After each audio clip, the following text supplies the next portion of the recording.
Chapter 61 to be won. Conrad stretched out his hand, summoning his energy warhammer, revolving his 100 flowers scripture to the extreme. Dazzling white-purple light swirled around his form as he flew toward the Stola's beast. Nils tapped into his light attribute to envelop herself in the same white-purple force.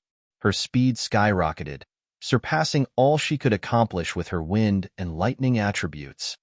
Their eyes burned with the same fighting intent, and although separated by a distance, they were of one mind. Surprised by Conrad's sudden breakthrough, the Stola's beast's large green eyes shone with puzzlement. However, it quickly shrugged off any rising apprehension. Even with that increase of strength, could they contend with him? You are merely delaying the inevitable. It spread its wings, and dark green fog descended from the clouded sky to enshroud them. It then turned into a green beam and shot toward Conrad. Conrad had always been its primary target. Nils was just extra. Its thirst for his bloodline drove its every action. The fog surrounding its wings corroded the air, turning every spot in its wake into a poisonous zone. Breathing in such a gas would be lethal for most people below the arch rank. As for those of the arch rank, they would feel a rapid loss of strength and see their bodies wither until they no longer possessed the power and will to resist. Unfortunately for it, it wasn't facing ordinary people. Enrich beast manifestation. Behind Conrad, the tall, illusory form of a lion-headed eagle appeared. It was a manifestation of the transcendent level Enrich beast totem he absorbed. Thanks to the totem, he could resist any blow beneath the transcendent rank and possess the Enrich beast's 3 attributes: fire, water, and storm. However, his cultivation was insufficient to make use of them and fully control the power of the Enrich beast physique. Still, it was now more than enough to release a part of the totem's power for a short time. In its life, that Enrich beast was at the mid-level of the accursed beast rank and could look down on this low-level Stola's accursed beast. Even in death, its power wasn't to be underestimated. The illusory Enrich beast spread its wings. A conflagration rose from its left, a tidal wave from its right, and from its beak. A terrifying storm flew, and all 3 forces soared toward the Stola's beast. How could this be? Taken off guard, the Stola's beast couldn't respond in time. The conflagration, tidal wave, and storm crashed into it and sent it reeling mid-flight. As if aware of Conrad's move before he made it, Nils was already waiting for the Stola's beast's failure.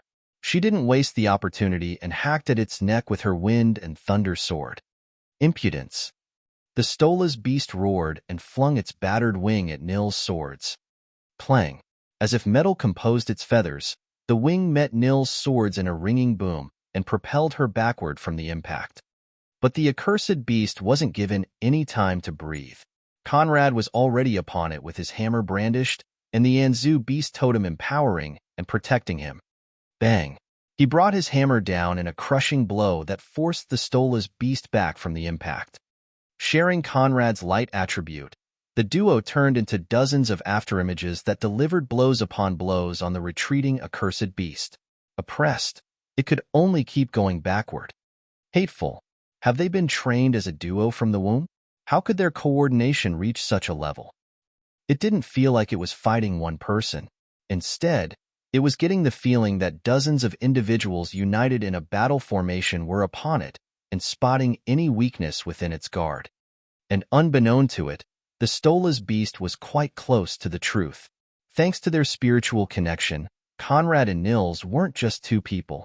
Instead, they were 2 overlapping forces, and the result was several folds what they could have accomplished together was the connection not present.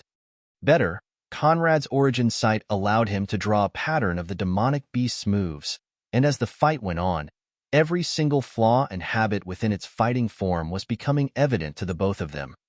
Because people beneath the transcendent rank couldn't fly, unless they possessed some special skills allowing them to do so, the duo would return to the ground in small intervals before leaping higher to hack at the beast.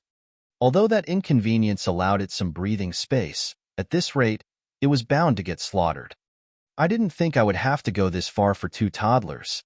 4th circle spell, Mystical Essence Poisoning Ring. The The Stola's beast opened its beak, for green circles appeared by its side and coalesced into a dark green dome that encircled the three of them. Poisonous force spread from within the dome, dived into the duo's pores and infiltrated their bodies. Fuck. There were several poisons at play. A poison to cause pain and paralysis, a poison to cause flesh withering and bone melting, and a poison to cause hallucinations. Conrad was well equipped against the problems of the mind. However, when it came to physical poisons, it was a whole other matter. Incubi had no extra defense against such venoms. The Anzu beast totem's power wasn't enough to resist, and he was quickly falling prey to the Stola's beast's poison spell. On the contrary, although her situation was still troublesome, Nils was having a much easier time. As a pure-blooded paragon spirit, she possessed innate purification abilities that allowed her to resist such poisons. However, her cultivation was after all insufficient. Thus, although she could suppress the toxins, she could barely move. Only by releasing his lineage weapon could Conrad reverse the situation. But if he did so, after the battle, he would be forced to modify Nils' memories. And for some reason, he found the thought frustrating. However, Nils, who felt his frustration, unease, and decaying body, had different plans. Without hesitation, she mustered all her strength to float toward Conrad and press her hands against his chest. She said nothing, but with their united minds, he felt everything. "Don't worry, I won't let anything happen to you. You can count on me." Those were the words that sprang from her mind and echoed within his. Her mind was fairly simple. Since they were comrades in arms, he was her responsibility as much as she was his. And since she owed him her life, she had to give it her all to ensure his survival. Those were her principles. Within her, Conrad didn't find the usual selfishness that defined all creatures. Or perhaps selflessness was her kind of selfishness. In any case, it was a rare, disturbing sight. She felt his puzzlement, which caused her lips to curl into a radiant smile. "Don't be so surprised. I know that although you are a terrible person, even you have your selfless moments. That being the case, how could I, as a genuine, good person, not be better? Hopefully, you can break free of that dome and carry both of us to safety. If you can't, I must say that being one with you was both the most frightening and most mesmerizing moment of my life. I never knew a scoundrel's mind could be this complex and entertaining. It almost makes me want to forget myself and wish to forever be one with you. One in mind, one in heart, one in soul." Her true spirit energy flew into his body and suppressed the toxins. Blood streaked down her lips, and her face turned to a deathly pale, but still, her radiant smile remained. And as the last ounce of poison was purified, she lost all strength and passed out within Conrad's arms. His face showed no expression, but his heart beat slightly faster, and a sensation he'd played with, but that remained foreign to him, brewed within.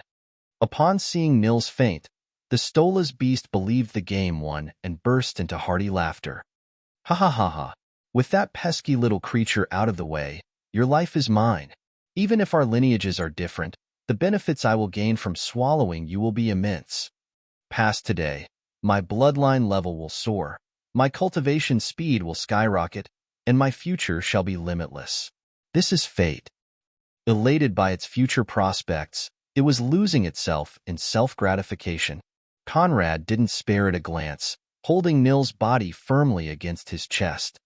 "Awaken, Manbreaker." Vast demonic energy erupted from Conrad's body. A jet-black spiked warhammer engraved with vein-like purple lines appeared within his right hand, releasing a horrible force that dispelled all toxins and shattered the green poison dome.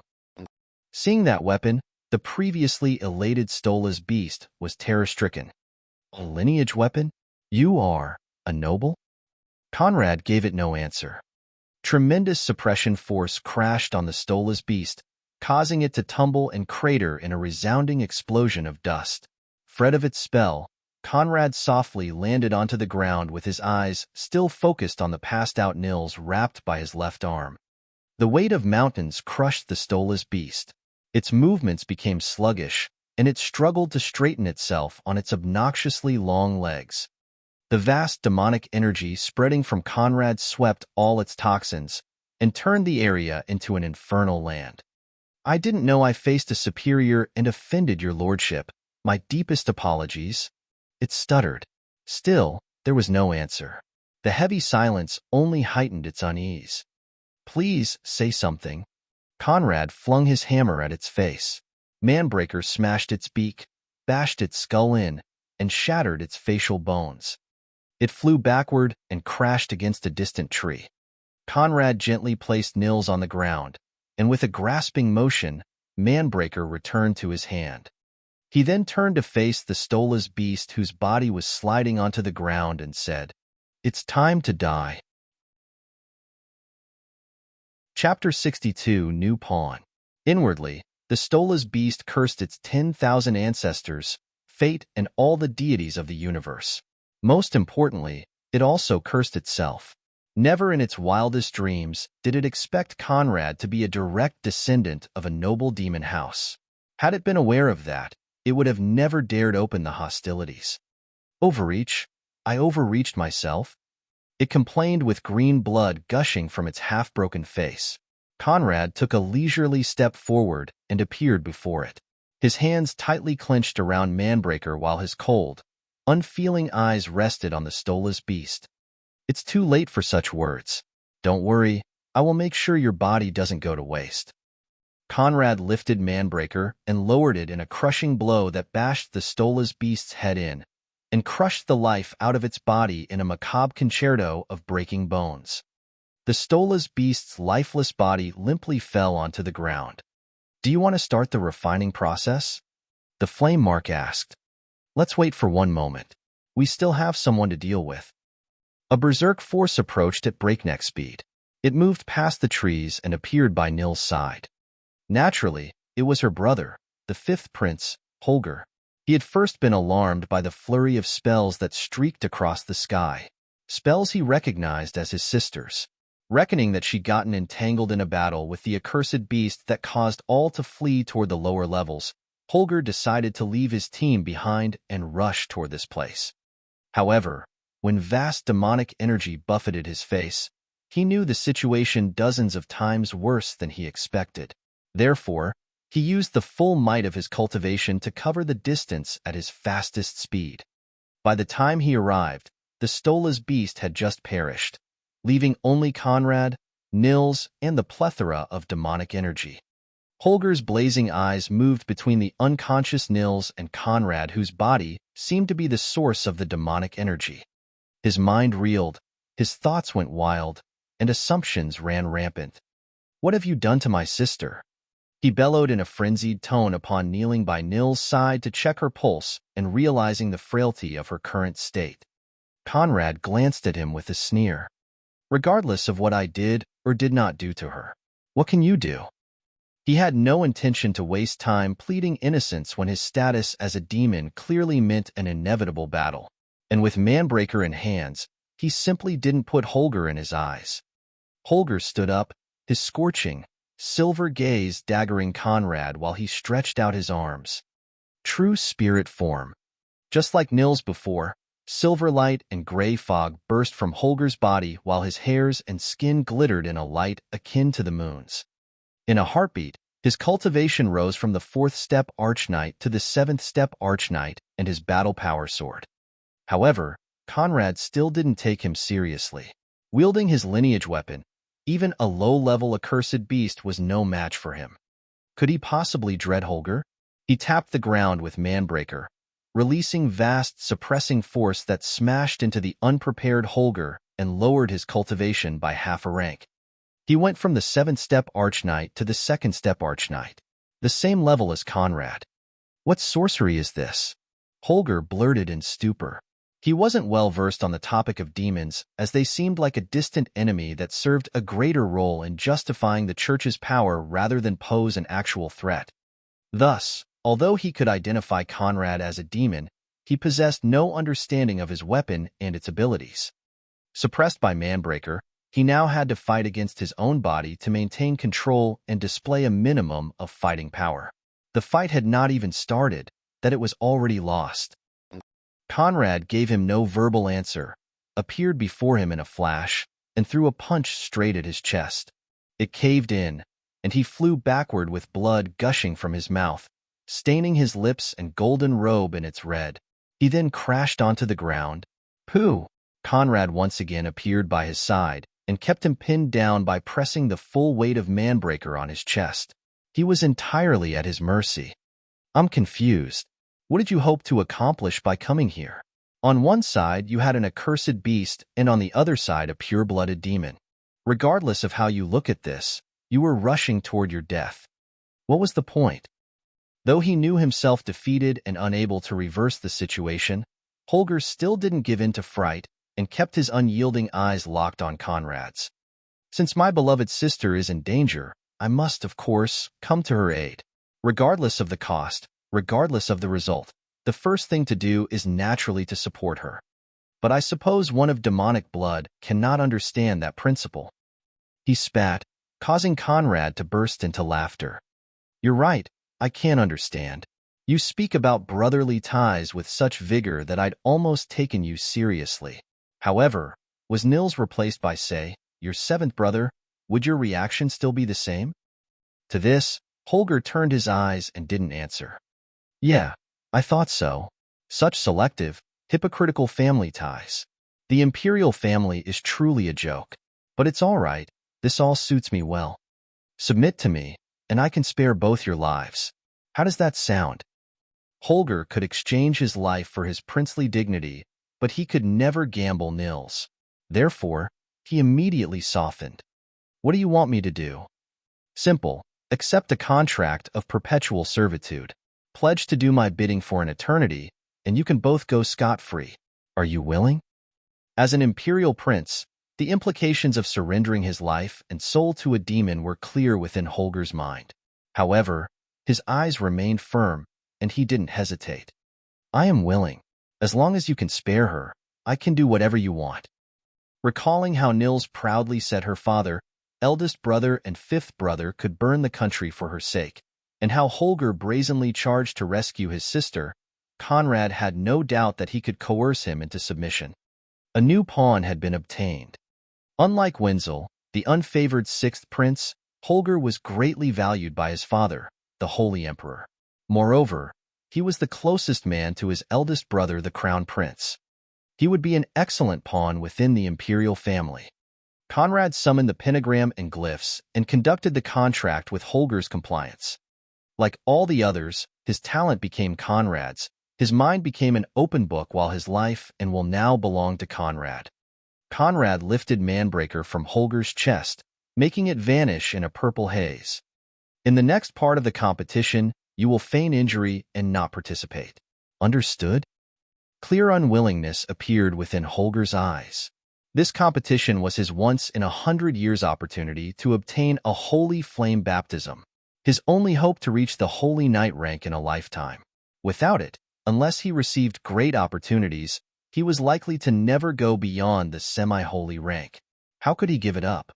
However, thanks to the contract, Conrad's will was now a supreme force he couldn't challenge. Understood? Good. Now take your sister and scram. When she asks, you joined the battle at a critical time and managed to tip the scales. Together, we fought off the accursed beast and forced it back to the 4th level. Conrad ordered, and Holger didn't delay. In silence, he placed Nils on his shoulders and left the scene. Conrad then walked back toward the deceased Stola's beast. Why didn't you keep the girl? I can feel that you want her. The Flame Mark's inquiry produced no emotion within Conrad's eyes. With that girl, there are only 2 ways things can go. Either I forcefully rewrite her memories to suit my needs and slowly deprive her of her free will, or I let her be. I am not conceited enough to believe I can cause that kind of girl to disregard the fate of her cherished relatives for the sake of my pretty eyes.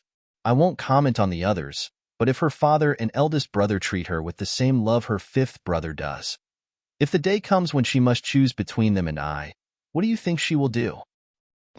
I have no certainty about the future, and since I do not plan to modify her, I might as well let her be. As for what we will be in the future, be it friends or enemies, let fate run its course. You have too many considerations. If you want a woman, you should just take her.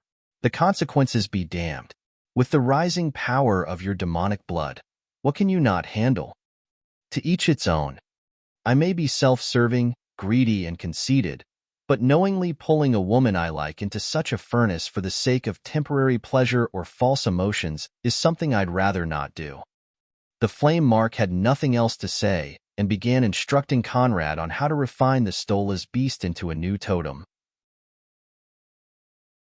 Chapter 63. We will not wait for death. Refining a totem required a complete skeleton. Therefore, Conrad skinned the Stola's beast of its useless parts and carved the ritual circles as instructed by the flame mark before placing the skeleton at the center. He then powered the ritual circles with his demonic energy, causing the skeleton to shrink until it could fit within a palm while eldritch glyphs rose and embedded themselves within it. The ritual carried on for some time. Green light shone from the miniature skeleton's empty eye sockets, and finally, the ritual came to an end. When conducted by the barbarian tribes, such rituals required blood sacrifices. However, thanks to his demonic energy, Conrad didn't need to resort to such means. He then erased all traces of the ritual and took the Stola's beast totem within his palm. Not everyone could possess more than one physique. The number of physiques one could bear was directly linked to the bloodline's level and might. As a pure-blooded incubus, Conrad's limit was 3. When he increased his bloodline level to Dreamweaver, he could unlock another slot. He sat cross-legged, placed the totem against his chest, and absorbed it within. His eyes shone with violet light while the refining process began. Just like with the Anzu beast totem, he entered a trance-like state during which he seemed oblivious to his surroundings. A green stream coursed through his veins, transforming his insides to accommodate the Stola's beast's power. By the time the refining process ended, the poison attribute was added to his list. Be it sight, smell, or hearing, his sensory abilities drastically improved, and he obtained formidable resistance against poisons beneath the transcendent rank. However, just like with the Anzu beast physique, his cultivation wasn't enough to fully control his new abilities. He stood up and resumed hunting. The monstrous beasts in the surroundings no longer fit his appetite. Therefore, he headed deeper into the 3rd level to challenge mid-level monstrous beasts. By the end of the first day, his kill count was 12 low-level monstrous beasts and 8 mid-level monstrous beasts. As for high-level monstrous beasts, he avoided them. Although demonic beasts beneath the accursed rank couldn't harm him thanks to his transcendent rank physiques, destroying high-level monstrous beasts without Manbreaker or a 4th circle spell was a nigh impossible task. Worse, assuming he did manage to bring them down, bringing such trophies to the outside world would do him more harm than good. How was he supposed to explain his ability to slay such creatures with his current cultivation level? Questions would rise, and investigations would follow. Nothing good would come out of it. As the first day came to an end, Conrad went down to the 2nd level to check the situation. There were hundreds of voracious and superior beasts within the 3rd level and thousands of lesser and intermediate beasts within the 1st.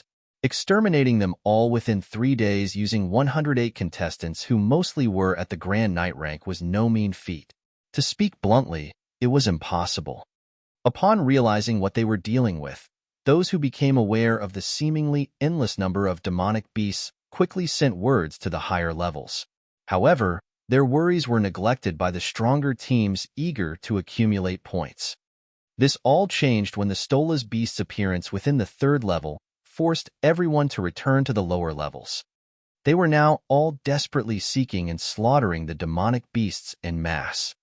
Feeling the extermination cloud looming over their heads, driven by their higher intelligence and stronger survival instinct, the superior beasts of the 2nd level banded together in packs and went down to the 1st level to meet the foreign oppressors. Beasts of various races lined up within the 1st level under the leadership of the superior beasts for a brutal counterattack. At the beginning of the 2nd day, the roars of the Beast Legion pierced the sky, alarming all contestants. What the hell is going on? Why is the earth trembling? Dawn was barely announcing itself when confusion began spreading within the contestants. Indeed, as the beasts gathered, the earth trembled, and the sky darkened, bloated by incoming flying beasts. It was thanks to those winged creatures that the contestants realized the avalanche of problems coming their way. And witnessing the scene, even Conrad had to take the situation seriously. He activated his origin sight to scan the whole beast army from a distance. What he saw almost made him panic. This can quickly turn into a carnage. Around 300 superior beasts, 500 voracious beasts, 2,000 intermediate beasts, and 5,000 lesser beasts stood together. Originally, due to the limited range of his origin sight, Conrad couldn't get an accurate estimation of the 3 levels' population.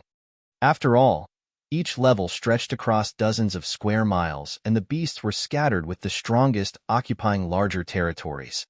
But now that they all banded together under the leadership of the strongest superior beasts, their might became evident.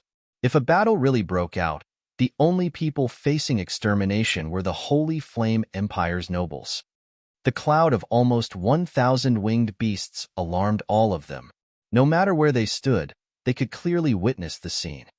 The demonic beasts were not willing to sit and wait for death. Thus, now the hunters became the prey.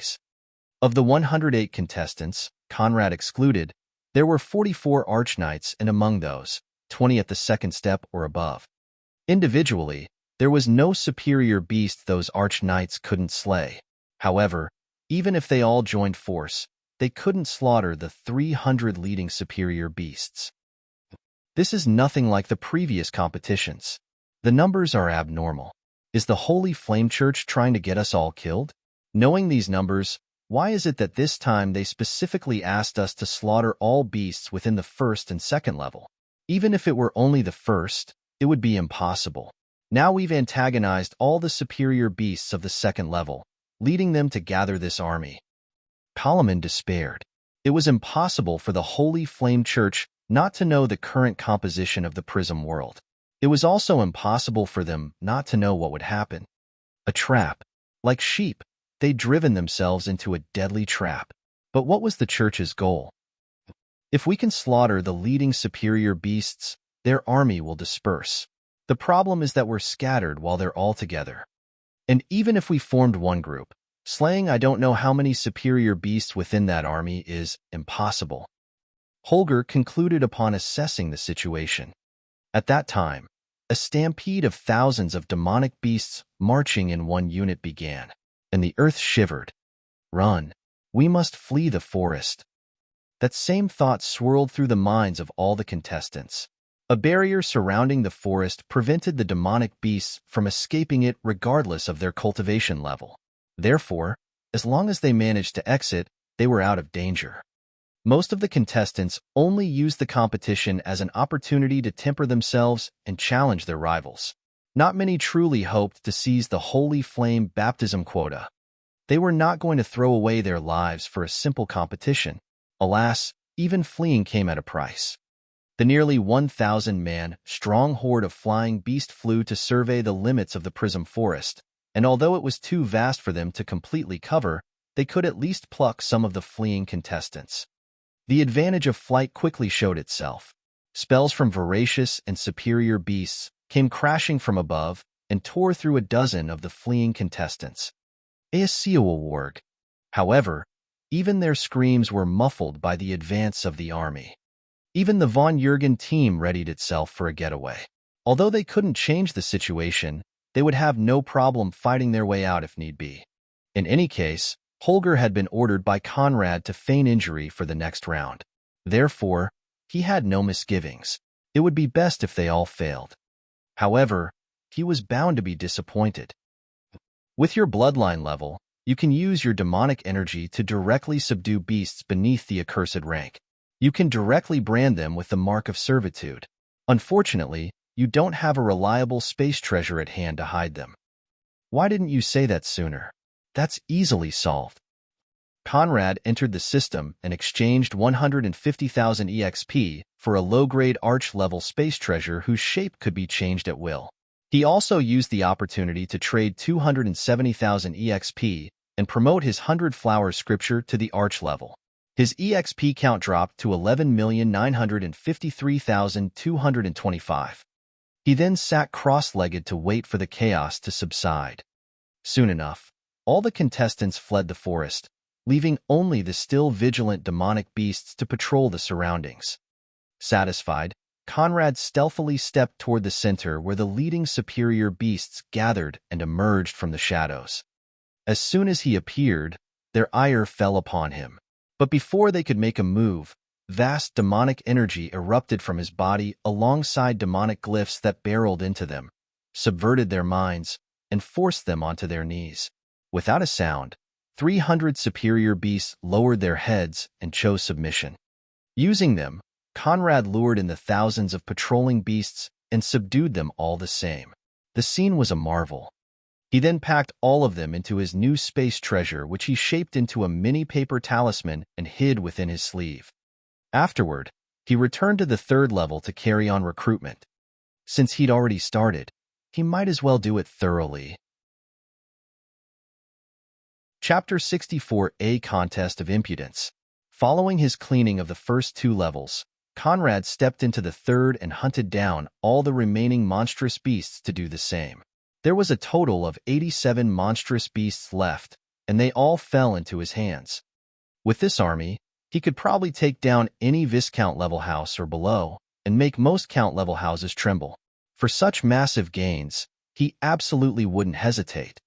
Of course, if he weren't sure he could conceal his involvement in the sudden disappearance of the demonic beasts, he wouldn't have dared. It's time to leave, Conrad reckoned upon packing up the last monstrous beast. He then turned heels and promptly exited the Prism World's forest. At the outskirts, the expelled teams had already gathered, and all shared the same fury. We've been deceived. Obviously, the church never intended for anyone to obtain the quota. They were even content hurrying us to our doom. Do they really think they can suppress the world? That the nobility has grown so weak that we must tolerate this level of bullying? Right. Those damnable, depraved despots have been looking down on us for far too long. When we return to the outside world, I must ask my father to give me justice. The holy flame baptism to hell. Of the initial 108 contestants, 30 had lost their lives trying to flee the forest. Something that should have been a reasonable hunting competition had suddenly cost them lives. How could they not be infuriated? However, although they shared the same anger, the more lucid of them made no comment. Conrad quietly snuck into the gathering, acting as he'd always been there, and listened to the rising complaints. His eyes swept the perimeter, localizing the cracked fillers, Kalaman, and the Von Jürgen. Nils had already regained consciousness and silently stood by her elder brother's side. Seeing her safe and sound, a wave of relief swept his chest. Why is it that the imperial family is here, but none of the sovereign prince houses sent representatives? A lucid man finally asked, causing all to realize the crux of the problem.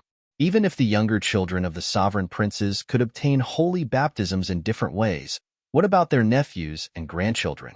No one would believe that those 3 houses had no interest in the quota. That being the case, why were they not here?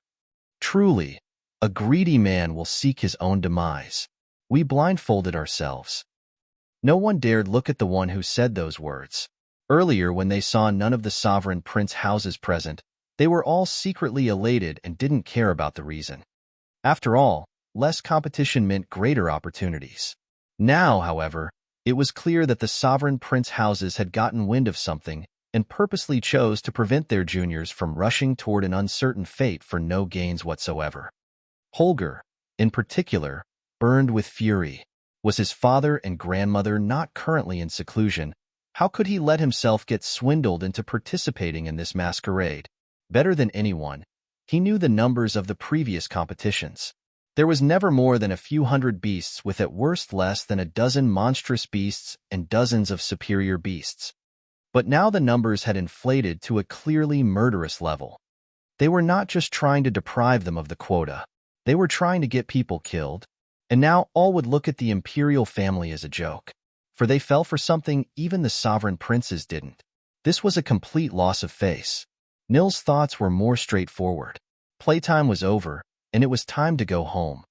Earlier, she sought Conrad within the crowd but couldn't find him anywhere. However, Holger had told her that he was safe and sound, and she didn't doubt his ability to escape the forest, so she just assumed he didn't want to be seen. She was right. Even now, Conrad didn't let their gaze meet, using the crowd of 78 people to cover for him. He pulled the cracked fillers aside to use as decoys. Boss, fortunately, you're all right. This time, the Holy Flame Church truly, intolerably bullied us. I don't know who the crook hidden behind this competition was, but he can be sure that things won't end nicely for him. Conrad, however, was of another mind. Improbable. The only people likely to lose their lives in this scheme are those of the Viscount-level houses. The juniors of the Margrave and Duke-level houses are strong enough to escape with minimal damage. Therefore, there isn't much cause for outrage. As for those Viscounts, what can they do? Cry? Wail? So what if they lost children? Can they challenge the church? Of course not. They will have to shut up. Right now, those people are outraged.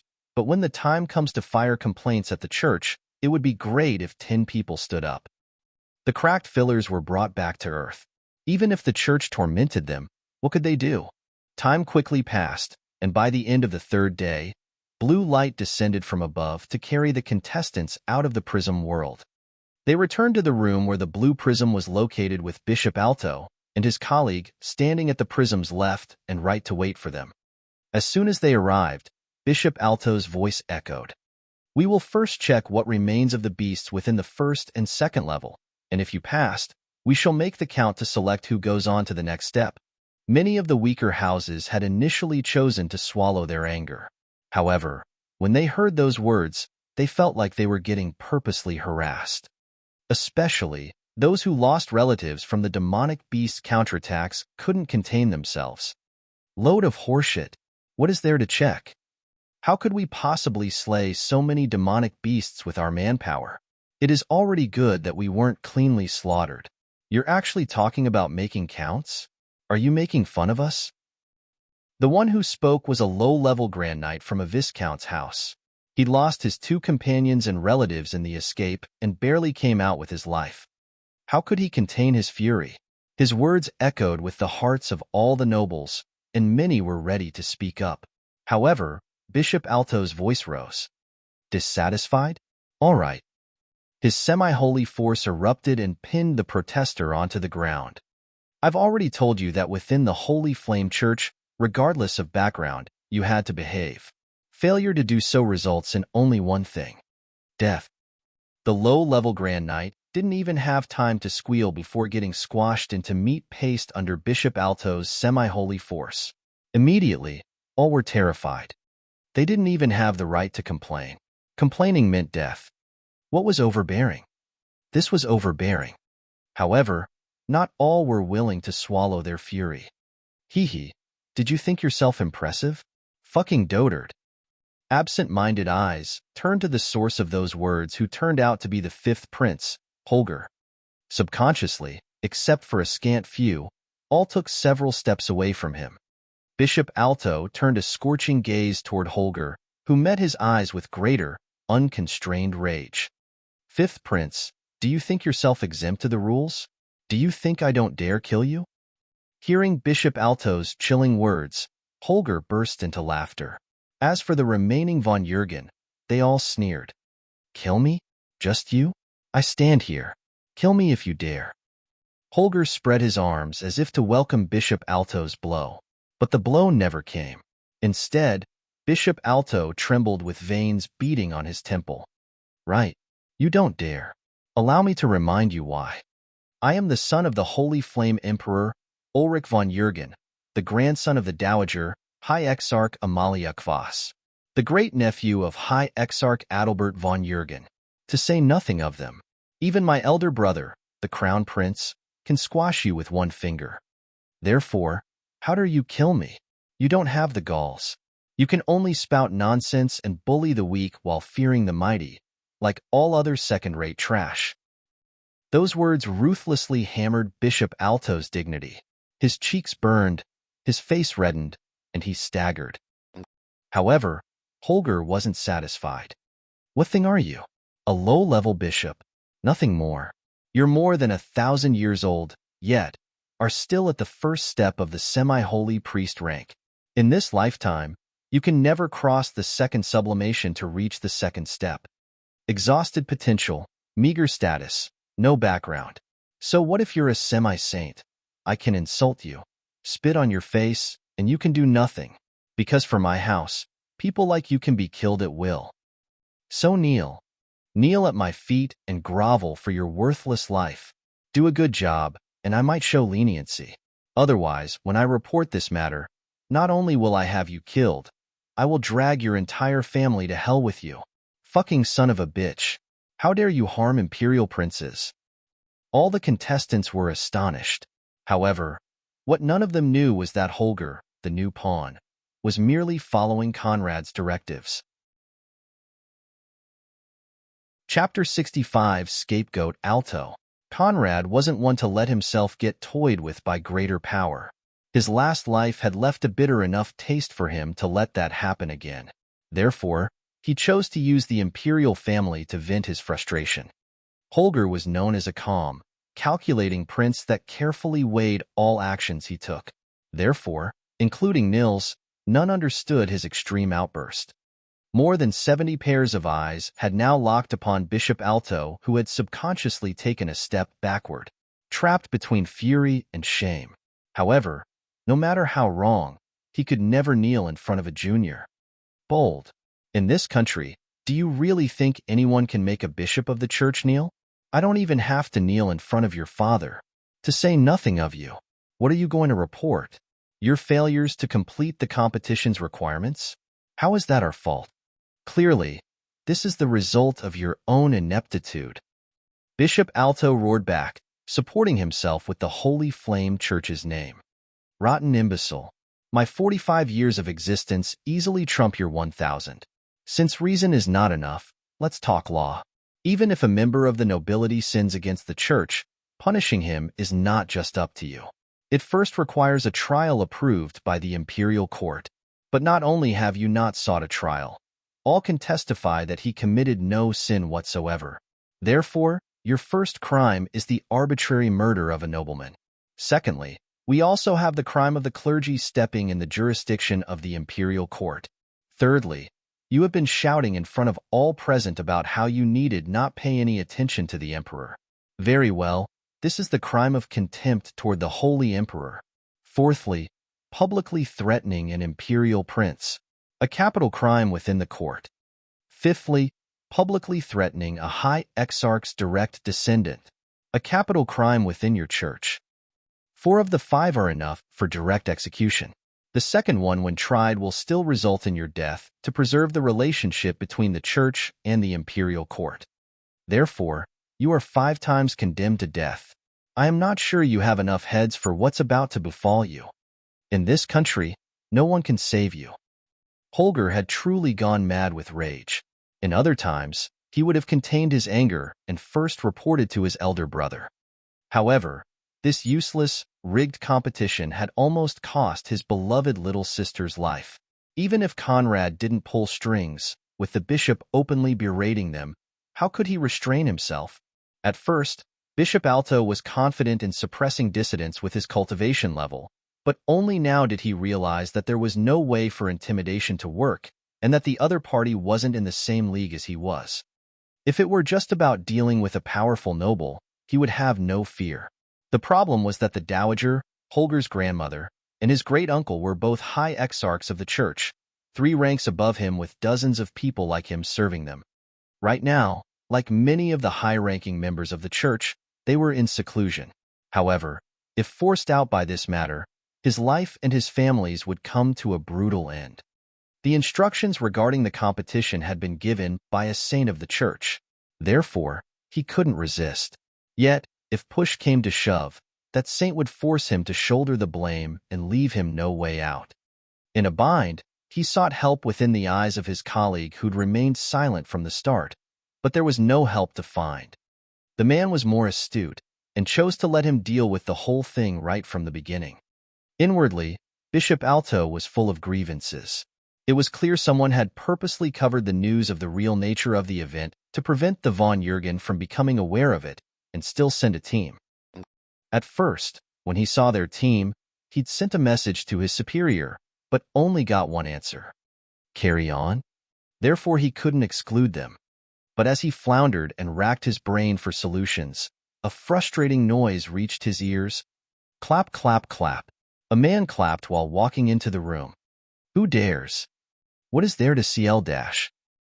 Bishop Alto began, but when he turned and saw the tall, silver-haired man who just walked in, he realized that things had gone from bad to worse.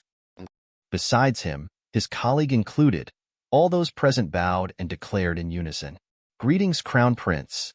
The Crown Prince stood at around 185 meters with short silver hairs sitting on a finely chiseled face.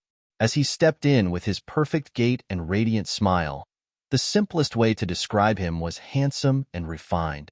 However, the astute could see that within those outwardly gentle eyes hid a terrifying, callous tiger. Dispense of ceremony. I just came to welcome back my siblings. Never did I expect that I would come across such a beautiful scene. Elder brother. Nils forgot her proper and dignified military stance to throw herself toward Elmar. He welcomed her with open arms and gently pat her head. As it was well known that the 9th prince was the apple of the crown prince's eyes, none of the gathered individuals found anything strange with that. Elder brother, you must seek justice for us. We were conned into participating in this rigged competition where thousands of beasts lurked ready to slaughter us all. Worse, an accursed beast appeared out of nowhere and almost caused Nils to lose his life. What? Bishop Alto trembled. Why was there suddenly talk of an accursed beast? A lie. It had to be a lie. Stop twisting truth and falsehood. Unless you went to the 4th level, no accursed beast would descend upon you. He howled, but undaunted, Holger pointed his finger at those behind him. You can ask all those gathered. That's the reason why none of them dared stay in the 3rd level for half a day. A few hours in, an accursed Stola's beast came from nowhere and began terrorizing the 3rd level, almost causing Nils to lose his life and injuring me in the process of escaping. It's the truth. We almost became food for a rampaging accursed beast, to say nothing of the demonic beast horde afterward. Bishop Alto saw the indignity within all the contestants' eyes and knew his good days were over. Blunder. An enormous blunder had occurred. Nils, is this true? Elmar asked while still patting Nils' head. Yes, elder brother. It was such a close call that I was afraid I'd never see you again. Nils complained within Elmar's arms. All right, elder brother will give you justice. Elmar set Nils aside and leisurely stepped toward Bishop Alto. Remind me, what is the Empire's crown prince's status within the church? The imperial family and the church possessed an extremely close relationship, so close that the Holy Emperor, the Holy Empress, and the crown prince all possessed an equivalent rank within the church. Of course, the higher their cultivation, the better that rank would be. Bishop Alto teetered, but still, he answered. Archbishop? Good. Then as Archbishop of the Church and as the Crown Prince of this empire, on account of your 5 felonies, I sentence you to death. With a backhanded slap, Elmar tore Bishop Alto's head from his neck, sending it flying across the room with a massive gush of blood. He then pulled out a handkerchief to wipe off his hand and turned toward the remaining bishop, who dropped onto his knees and kowtowed in fear. Your Highness, mercy. So your lot still knows that a prince should be referred to as your Highness. I thought you'd forgotten. The contestants were terror-stricken. Although the crown prince's cultivation was deep and unfathomable, the sight of a semi-saint beheaded in a single slap was hard to accept. Since when did semi-saints turn into cabbage? Your Highness, Bishop Alto was besotted and for personal gains plotted against the imperial family. He deserved 10,000 deaths. Your Highness upheld justice on behalf of the Lord and deserve only praise.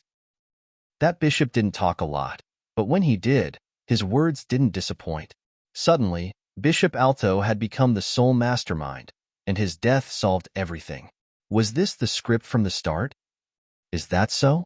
For this to become the official version, we will have to see your master's skills. Now go on, carry on. I'm curious to see how many beasts remain. Elmar had no interest in the remaining beasts. He just needed an exact number for when he submitted his report to his father the Emperor. Without delay, the bishop dived into the prism world, and after half an hour, returned with flabbergasted eyes. What took you so long? As a semi-saint, Elmar was well aware that such a task should not have taken more than a few minutes. However, that bishop wasted half an hour of his time. Was he also courting death? But to his question, the bishop remained dazed for a few seconds, then his eyes swept the scene, going from a contestant to another as if to find the culprit of a prank played on him.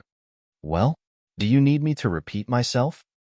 Elmar's voice echoed within his ears, carrying with it a pressure that brought the bishop back on earth. Your Highness, it's empty. The first 3 levels are all empty. Chapter 66, then let's carry on. A deathly silence fell upon the scene. Elmar included. All stared at the bishop. But even with those dozens of pairs of eyes locked upon him with confusion, he maintained his dazed, flabbergasted look. Empty? What do you mean by empty? A blinking Elmar asked, thinking that he misunderstood the statement. Empty, as in nothing left. Not a single beast across the 3 levels. They all vanished, thousands of beasts. All gone, without a trace. Arg. The bishop wailed. This wasn't the plan. Capturing demonic beasts en masse, even those of the lowest ranks, was a challenging task because it required diving deep into the barbarian continent. Even for the church, that was no small trouble, and usually, teams of semi-saints were dispatched to handle the poaching. Centuries ago, that bishop had been a member of the team tasked with poaching the beasts that currently compose the Prism World's forest. Although reproduction allowed for the forest's self-sustenance, many of the monstrous beasts were still those creatures personally brought by his hands. But now, accursed beasts aside, nothing remained. All his hard work gone without an explanation. How could he accept this? But that was only secondary. Those beasts were never meant for extermination. That was only a tactic used to force the contestants into either failure or surrender. No one expected them to succeed. As for potential deaths, their group estimated that only those of Viscount-level houses were weak enough to lose their lives. Therefore, the deaths would be irrelevant. The real purpose of those beasts was to fuel the development of the Church's anti-barbarian totem weapons. But now, they were all gone. How is that possible? Elmar asked with the kind of puzzlement he had not felt in decades. As a matter of fact, in his more than 200 years of existence, he couldn't recall coming across such an odd matter. Could thousands of beasts disappear without a trace? Who would believe that? However, the clear dismay within the bishop's eyes showed that this was no joke. I don't know. You ask me, but who am I supposed to ask to? The bishop almost cried, not knowing what else to say. He also wanted to know what was going on. His neck was at stake. Both Elmar and the bishop turned toward the contestants, their semi-saint eyesight seeking answers within them. However, the only things they saw were blank stares and rising astonishment. Clearly, they also knew nothing. However, a scant few had an idea. Both Kalaman and Holger inferred that the only variable capable of producing such a result was Conrad. As a demon, only he was equipped with the tools to possibly subdue the beasts. How he hid them, however, they couldn't comprehend. After all, the Church had made sure none of them stepped into the Prism world with space treasures. Instinctively, they were about to turn inquisitive gazes toward him when his chilling voice boomed within their minds. Don't look at me. Keep staring at the bishop. The order stopped them dead in their tracks, forcing them to maintain blank stares on the bishop. As for Conrad, he feigned the same confusion as all the others. Neither Elmar nor the bishop could find anything wrong with the contestants. However, there had to be something. Someone among them had to be guilty. Someone capable of taming those beasts and bring them away in a space treasure. But all their cultivation levels were clear to their eyes.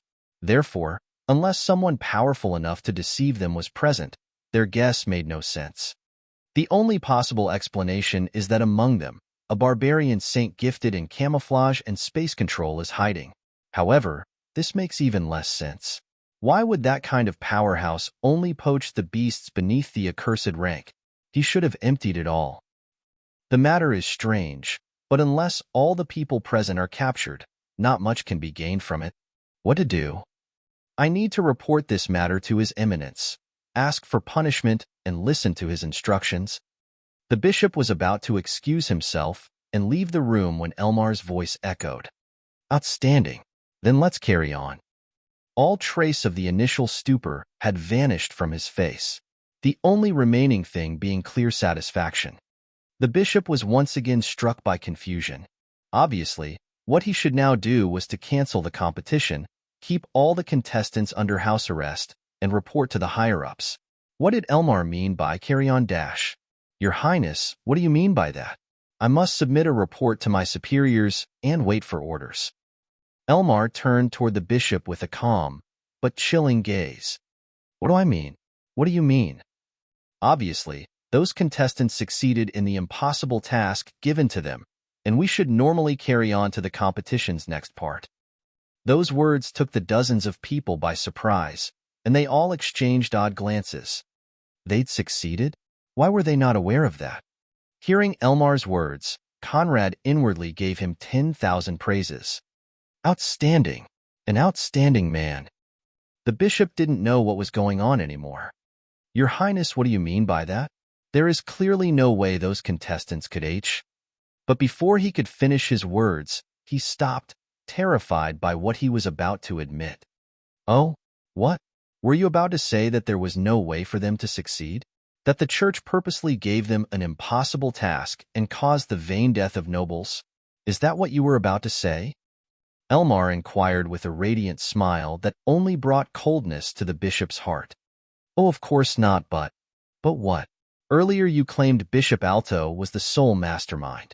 However, you clearly expected to find thousands of demonic beasts inside, meaning that you knew very well what you were throwing them into. Therefore, this should be a reasonable competition with high chances of success, right? Sweat trickled on the bishop's forehead as he realized his mistake. Of course, he stuttered. Very well.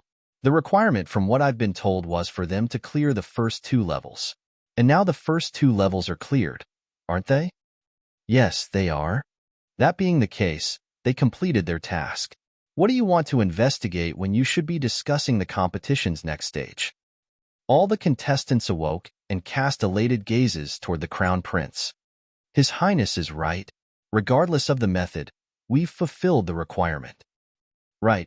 Didn't you say that we would make the count after checking the 2 levels condition? They are cleared.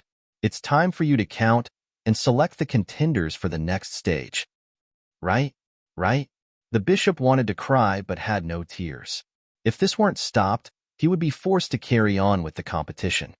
However, the Holy Flame baptism quota had already been reserved for someone else. How could he let this carry on? His head would roll. Your Highness, there are many questionable parts we need to investigate. Elmar's smile remained, but vast semi-holy force erupted from his body and oppressed the bishop, who dropped onto his knees. Are you trying to argue semantics to prevent those valorous contestants from obtaining the fruit of their labor?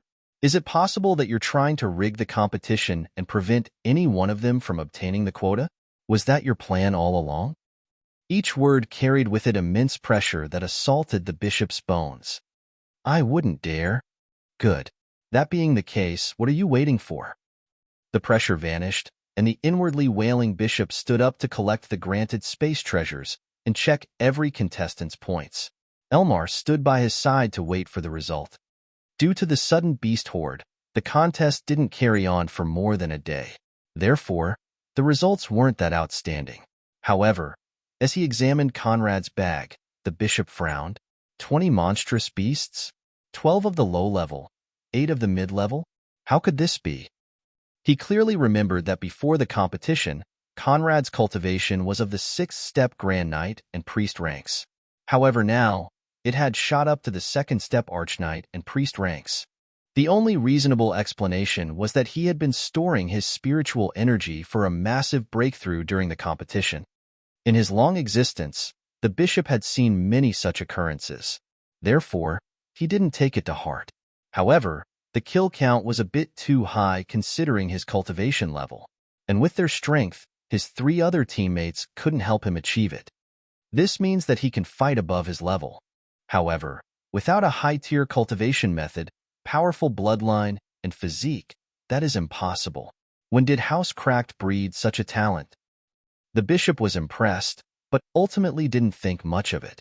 After all, across all those centuries, he had seen many talents, especially since he personally witnessed the most exceptional talent in the history of the Holy Flame Empire in battle.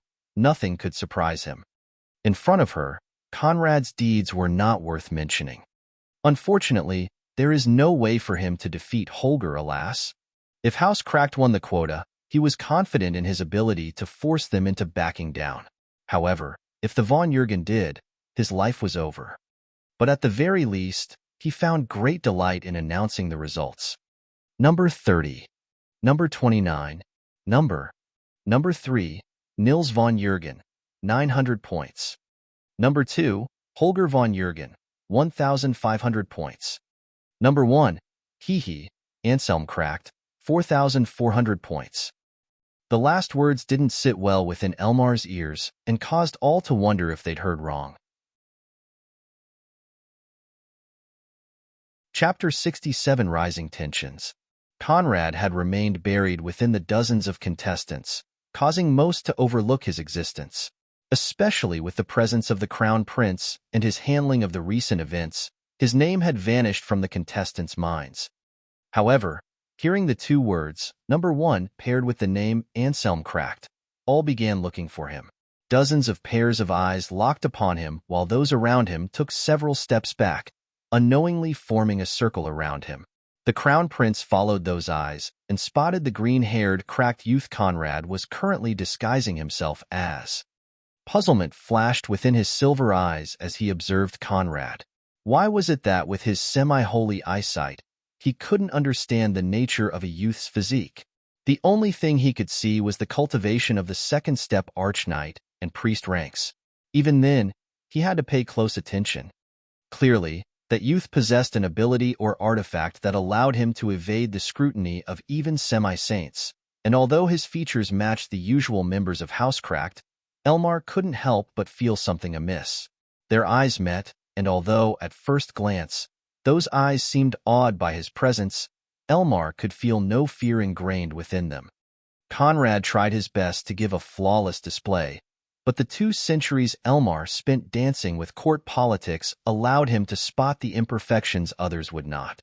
If Conrad showed blatant insolence, Elmar wouldn't have paid him much attention. However, he was clearly trying to conceal his true feelings and thoughts from the eyes of those around him. Elmar concluded that he had something to hide.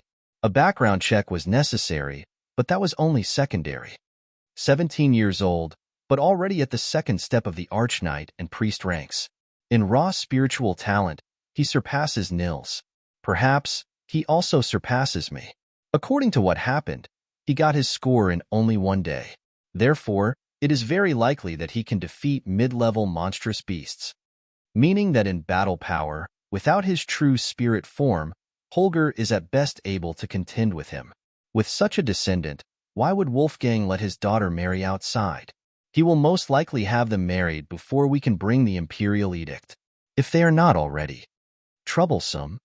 Holger taking Ileana's hand was an essential tool for Elmar to expand his control of the Uridal nobles.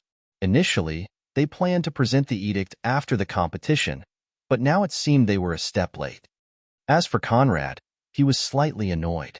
That his score made him the center of attention was nothing surprising. However, the Crown Prince was not supposed to be here. His presence messed with all the plans previously laid out. Holger could no longer fake injury, and from the insistence he saw within Elmar's eyes, Conrad could bet his fingers that before the competition ended, the Crown Prince would have a report on him. Fortunately, he carefully selected his identity among the many Cracked descendants.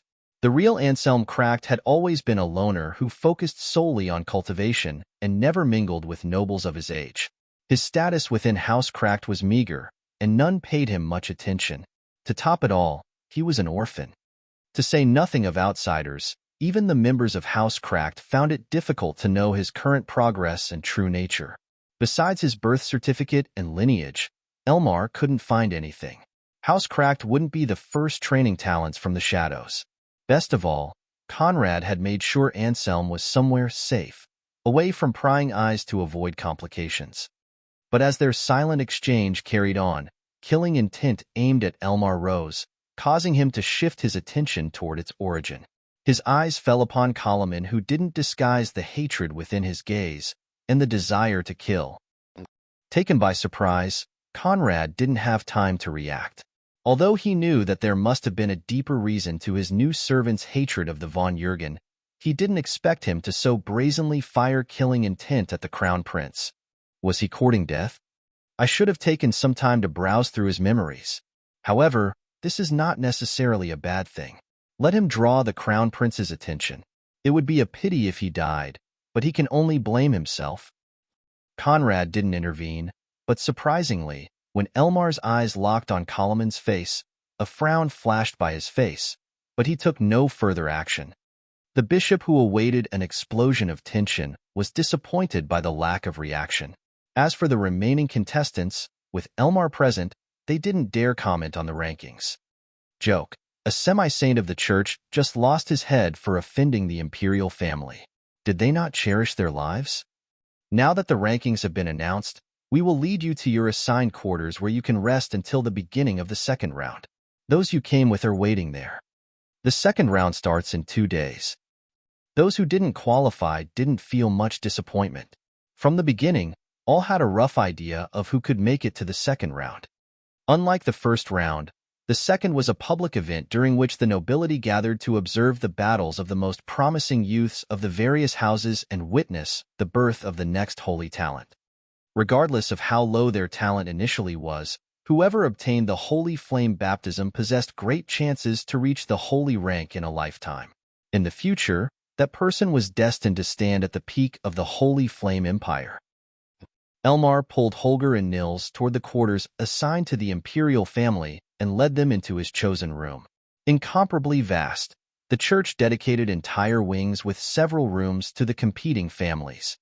The combined points of all the members of the imperial family didn't equal that of a single youth of House Cracked.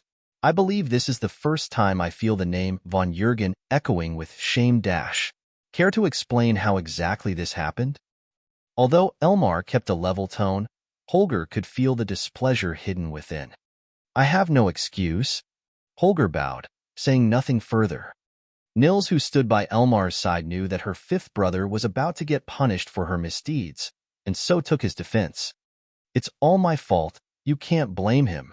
I snuck out of the group to go on a solo hunt, and ended up coming across that accursed beast.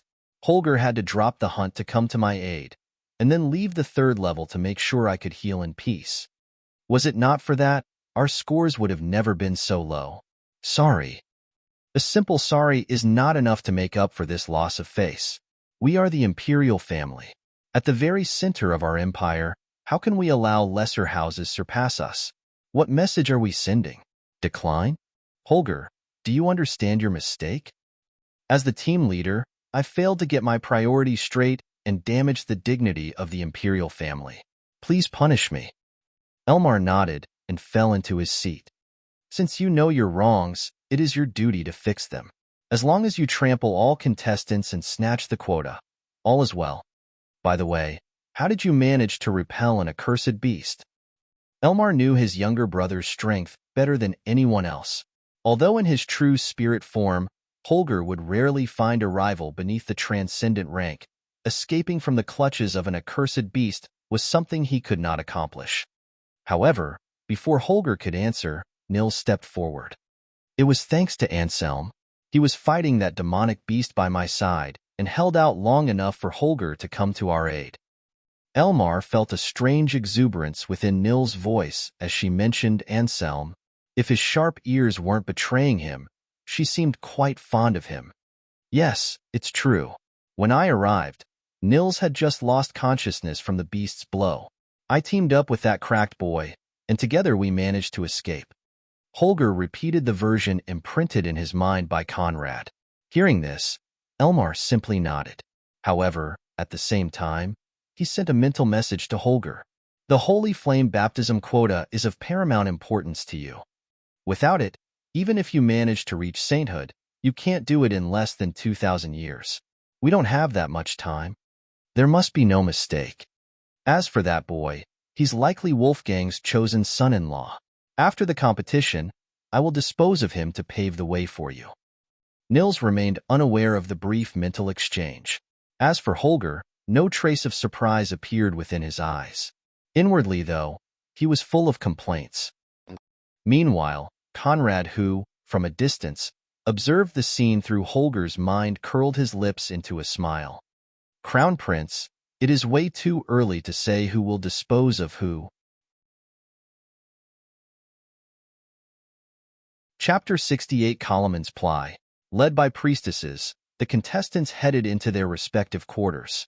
Afterward, among the bored daughters and wives of noble that came to support their kin, gossip ran amok. Did you hear? That boy from Housecracked got first rank in the first round. The one that beat Colomon senseless? Yes, that one. I heard he's only 17. Do you think he can win the competition? How is that possible? The fifth prince is a pure-blooded paragon spirit several levels above him. There is absolutely no way that boy can win. I guess you're right. Hey, he should be unmarried, right? In his room, Colomon was running circles with his wife by his side. Having not witnessed the previous events, she couldn't understand where all his unease and apprehension came from, and she didn't care. Since he made clear his intention to woo Ileana, their relationship had soured. Was it not for her family being subservient to House Schlesinger, she would have already requested a divorce. However, not caring was one thing. Having to deal with the incessant noise of his clattering steps was another. She stopped her nail-polishing session and turned her gaze toward that disgraced husband of hers. Could you not make this much noise? What's wrong with you? Colomon ignored her. Right now, his worry-filled mind had no time to spare for his wife. He'd shoved himself into a terrible situation, and he knew it. How could he be so foolish as to fire killing intent at the Crown Prince? If Elmar chose to press charges, even his father couldn't save him. I must leave this place and request an audience with maternal grandfather. At this point, only he can keep me safe. He reckoned. However, at that time, a knocking sound echoed from his door. Who? He snarled. Why did people always choose the worst of times to disturb him? But when the intruder's voice echoed within his head, he almost soiled his pants. Naturally, it was Conrad's. Colomon rushed toward the door, opened it, and welcomed him inside with deference. Conrad swept the room with a glance, and his eyes locked on the dainty young woman sitting beside a marble table with her legs crossed. With his origin sight, Conrad recognized her as another winged serpent. However, one with a much lower bloodline purity than Colomon's. Still, she was an outstanding beauty whose alluring figure left no room for nitpicking. At the 7th step Grand Knight rank, her cultivation level also stood out. As soon as Conrad stepped in, her eyes fell upon him, recognizing him as the boy that thrashed her husband when they'd first arrived. According to the gossips, he also got first place in the previous round. What was he doing here? Stranger still, Colomon stood by his side with deference she didn't know he possessed. Their eyes met, and she saw within his gaze a predatory glint that made her feel like vulnerable prey. Like with that simple glance, she'd been marked and could no longer escape his palm. An orchid scent spread within the room, infiltrated her nostrils, and spread throughout her body, causing her to heat up and clench her legs like an alarmed little pet. Colomon, aren't you a greedy one? With such a fine lady by your side, why did you need to chase my woman? TSS. Oh well, I guess I'm in no position to criticize you. He chuckled and stepped toward the woman whose green-slit eyes stayed glued on him. Pink mist spread from his fingertips, dived into her pores and turned her rising heat into full-blown lust. Feeling the profane force overtake her, and the debauched thoughts running wild within her mind, she bit her lower lips, but unbeknown to her, only produced a more alluring picture. What's your name? Irmhild. Conrad stretched his hand toward Irmhild. She took it, allowing him to pull her into a warm embrace that caused her heartbeat to accelerate. He then took her seat, instead, placing her on his lap. Unsure of how to handle the situation, Kalaman floundered, stood still, and did nothing. Conrad kept one arm around Irmhild's waist while the other held her hand. He then returned his attention onto the dazed Kalaman. "Are you wondering why I'm here? I came to reward you." "Reward me?" Kalaman hesitated. Although a radiant smile remained plastered on Conrad's face, his words chilled him to the bones. "Reward, yes. Thanks to your insubordination and overflowing killing intent aimed at Crown Prince Elmar, I managed to avoid scrutiny. Doesn't that deserve a reward?" He asked while stroking Irmhild's back and making her lean against his chest. Understanding the crux of the issue, Kalaman fell onto his knees and kowtowed. "Master, apologies. I was muddled for 1 second and lost control of myself." Conrad briefly browsed through Kalaman's memories and saw the true reason for his hatred for the Crown Prince. There was indeed boundless enmity between them. In a nutshell, Kalaman's sister had died because of him. This made Elmar's reaction more incomprehensible. Still, Conrad wouldn't let him off that easily. "I don't really care about your grievances. However, you've put yourself in his radar when I needed you to lay low and directly provoked him." Although they chose to remain silent, more than one person must have felt that killing intent. "This makes your future worrying and jeopardizes my plans." Annoying. Irmhild didn't understand what was going on, and the word master, spoken by Kalaman, caused more confusion to spread within her mind. However, the enthralling scent and energy released by Conrad freed her of all those needless concern, leading her to rub herself against him as if only the two of them were present. Sweat filled Kalaman's face, but seeing his wife acting like a whore within Conrad's hands, his fear was replaced by a new wave of indignation. "Displeased?" Conrad's voice echoed, forcing Kalaman to swallow his anger. "I wouldn't dare." "Good. Because your reward for all those good deeds is to enjoy the sight of your wife getting plowed by me. In any case, now that you're only a man in appearance, someone must take care of her needs, right? It might as well be me." "What?" Kalaman protested, but before he could stand up, Conrad's eyes nailed him onto the ground. "Stay still and do nothing besides watching. I do not want you to miss anything." Irmhild had already forgotten about her husband, blowing her hot, panting breath against Conrad's cheeks with aching need clear within her eyes. Conrad lifted her chin, bringing her lips close to his, and brushed his forehead against hers. "What do you want me to do?" he asked, his eyes glittering with violet light, and his overpowering presence filling her. "I want you to fuck me," she replied without hesitation, and hearing this, Kalaman collapsed. Despite being a cultivator, he was on the verge of having a stroke. Chapter 69, Abused Servant. How can I not oblige? There was false helplessness in his voice. He grabbed Irmhild's thigh with one hand, maintained the other around her waist, and teased her lips with his, brushing, but not kissing while she tried to catch him within hers. The teasing game carried on for an instant before Conrad planted a kiss on Irmhild's neck, suckled on her flesh as his tongue drew an arc all the way to her shoulder. The heat consuming her from the inside erased all form of rationality she had left. She wanted to throw herself onto Conrad, to force him onto the ground and ride him until he exploded within her, but strangely, she felt a foreign force trapping her within certain actions and forbidding others. She was at his mercy, and the thought caused a moan to escape her lips. "MHM?" She shuddered, watching him hickey her upper body while lowering her dress to below her ample chest with one finger. Her bust sprang free, bouncing in the air by Conrad's face. He cupped one breast within his hand, teasing one pink nipple with his fingers while pulling the other into his lips and tugging onto it. She couldn't suppress her pleasure gasps. "Ah."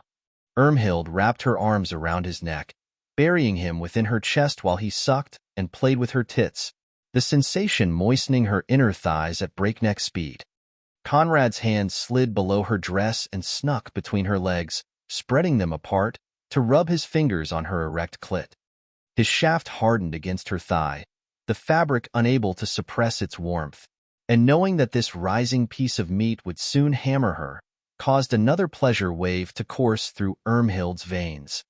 Clearly, she was reaching the end of her endurance and needed more. More! I want more, take me. She pleaded, and Colomon's bloodshot eyes almost cracked. Since when did his wife become so proactive, and why was she so brazenly throwing herself at a man she just met? Was this her true nature, or was some other force at play? Incubus. He must be an incubus. The realization then struck Colomon, and he despaired. Due to Conrad's order, he couldn't shift his attention and was forced to watch every detail of the two getting it on. The imprint of this nightmare would forever remain within his mind.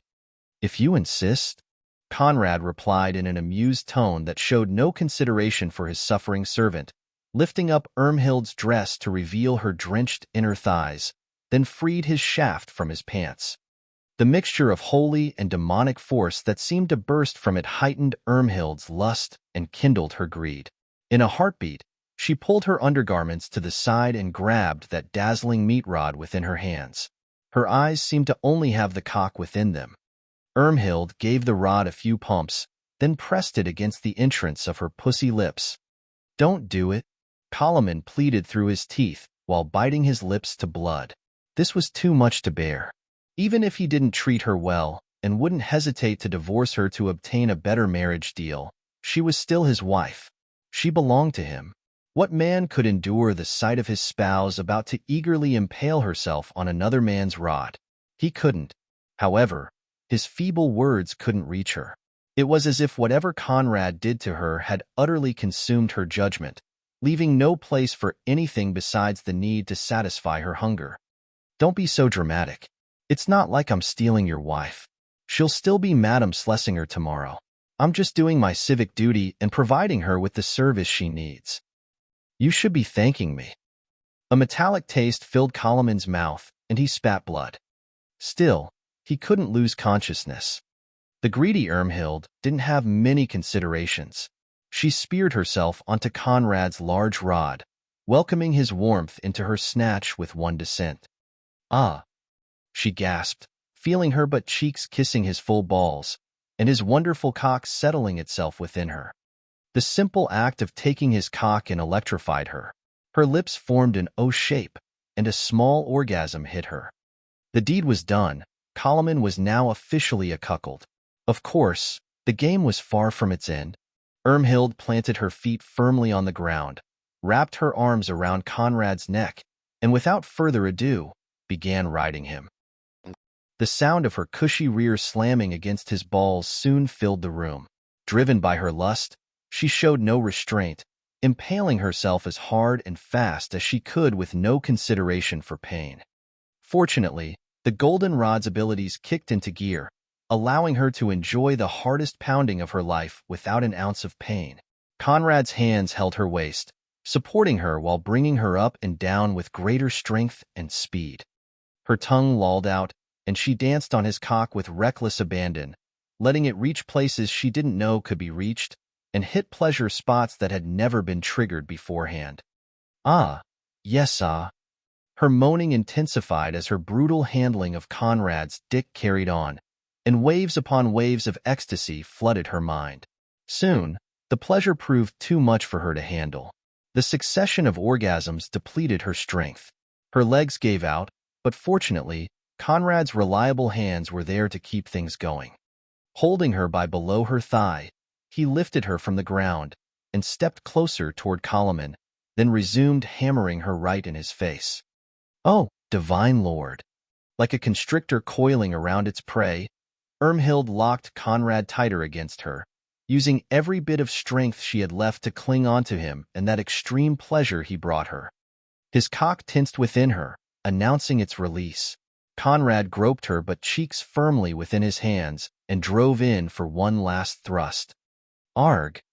He groaned, his white-purple seed erupting within her and sliding onto the ground in small droplets. Exhausted, Irmhild passed out within his arms. Conrad laid her on the bed and returned his attention onto Kalaman, whose body trembled, while his lips had turned red from blood. Well, well, is that defiance I see here? Don't worry, it won't stay for long. Conrad stretched out his hand and placed it onto Kalaman's face. Violet mist burst from it and spread within his Kalaman's mind. What are you going to do? I can't have your personal grievances standing in the way of my plans. I must rewrite your thoughts so that from now on, you can only behave as a useful servant. Don't worry, you won't feel a thing. Kalaman's eyes widened with fright, the pain of being cuckolded replaced by the danger of losing his personality, all that made him who he was, to turn into Conrad's puppet. He wanted to struggle, but due to the previous order, he couldn't move a muscle. Please no. But it was too late. The purple mist colonized his mind, modified his thoughts and very nature, to turn him into a docile, obedient man whose life's purpose was to serve Conrad wholeheartedly. From now on, he would no longer care about anything besides his master's orders and would act according to his needs. If he needed him to pose as the previous Kalaman, he flawlessly would. If he needed him to act as a brain-dead pet, he flawlessly would. This was the power of the master-servant contract. Chapter 70 Incorrigible. Who are you? Your servant. Kalaman replied without a shred of hesitation. Good. You didn't necessarily have the wrong idea. It's time for you to leave. However, if I'm not mistaken, the Crown Prince will pay you a visit before you can do so. Either he wishes to keep your feud quiet, or he has some misgivings about killing you. Let's test the waters. Pack your things and leave.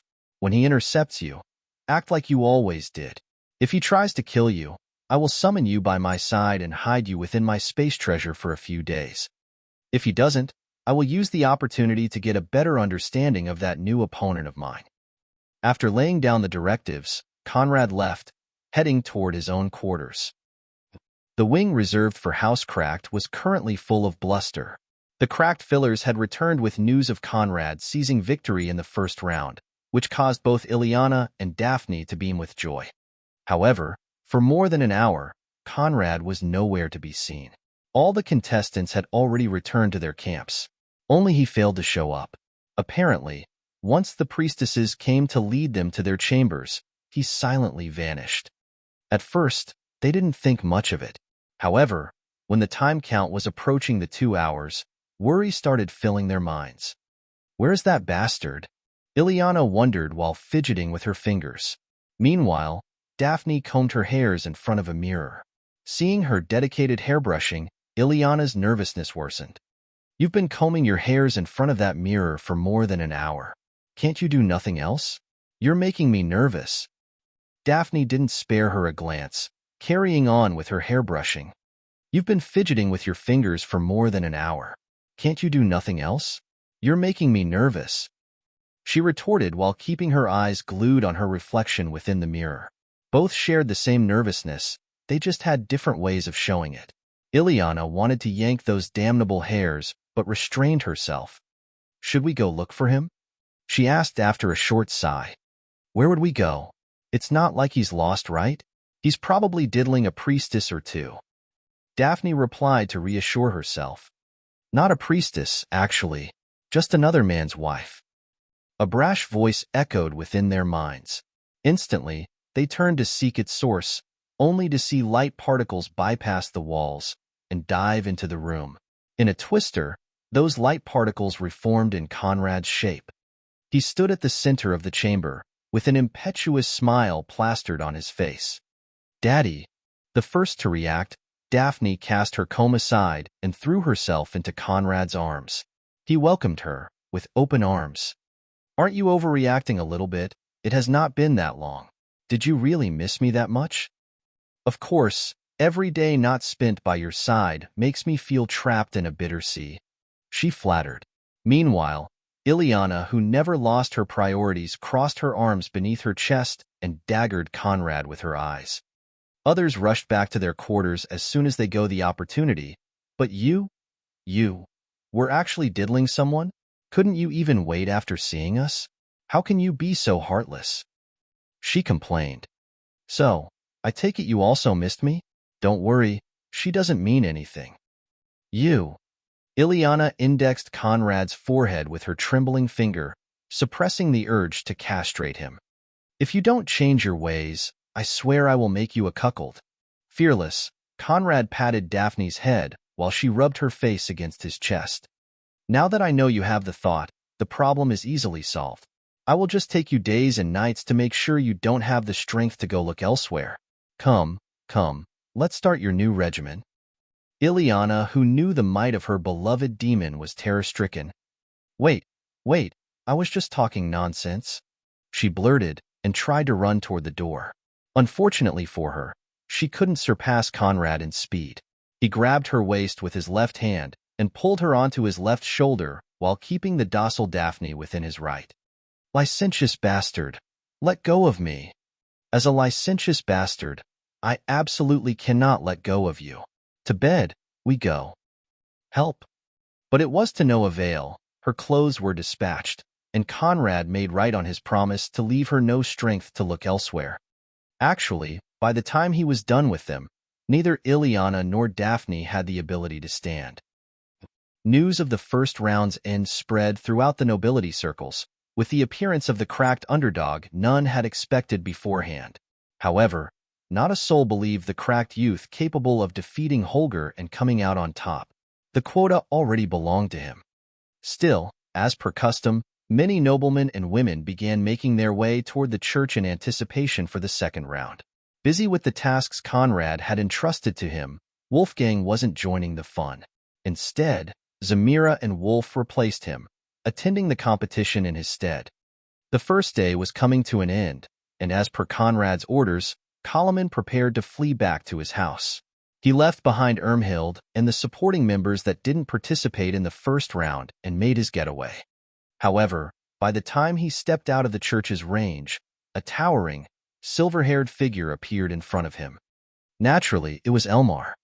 Seeing the crown prince appear out of thin air, Kalaman's eyes shone with a mixture of anger and fright. I don't know why your highness is meeting me today away from prying eyes. Have I done something to deserve your attention? There was defiance within Kalaman's tone, as if regardless of Elmar's might, he couldn't bring himself to show him deference. Strangely, Elmar observed his face in silence, with his eyes void of emotions. That long, silent stare triggered a wave of discomfort within Kalaman's heart. You are Amelia's little brother? Elmar asked, breaking the silence, and hearing that name caused Kalaman's eyes to burn with anger and killing intent. Of course, this display was nothing but an act controlled by Conrad's will. I am indeed. Your highness really has a good memory. I didn't think that after all those years, you would still remember a small fry like me. Emilia Schlesinger was the only daughter of the Schlesinger Duke. She was a warm and gentle soul loved by all that made her acquaintance. She was also a mesmerizing beauty. Unfortunately, almost 40 years ago, she committed the terrible mistake of falling for the crown prince Elmar. Unbeknown to Emilia, he used her to obtain inside information on her house, steal and sabotage many of their businesses within the capital, all while keeping her under the illusion that he loved her. He also used the information he gleaned from her to prepare the assassinations of many key members of House Schlesinger. By the time she realized what he'd been up to, it was too late. She personally witnessed her semi-saint uncle butchered by Elmar during a dreadful night. The realization that she'd been stupidly contributing to her family's demise was too hard to bear. Out of shame and grief, she committed suicide, only leaving behind an apologetic note. When they realized what had transpired, many of House Schlesinger lost all affection for her and cursed her name for their losses.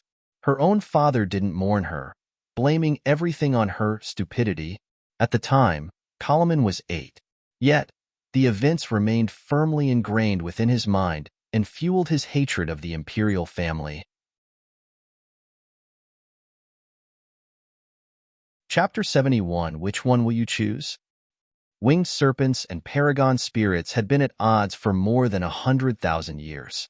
Although the winged serpents had been feigning submission for the last thousands of years, The von Jürgen firmly believed they were just biding their time.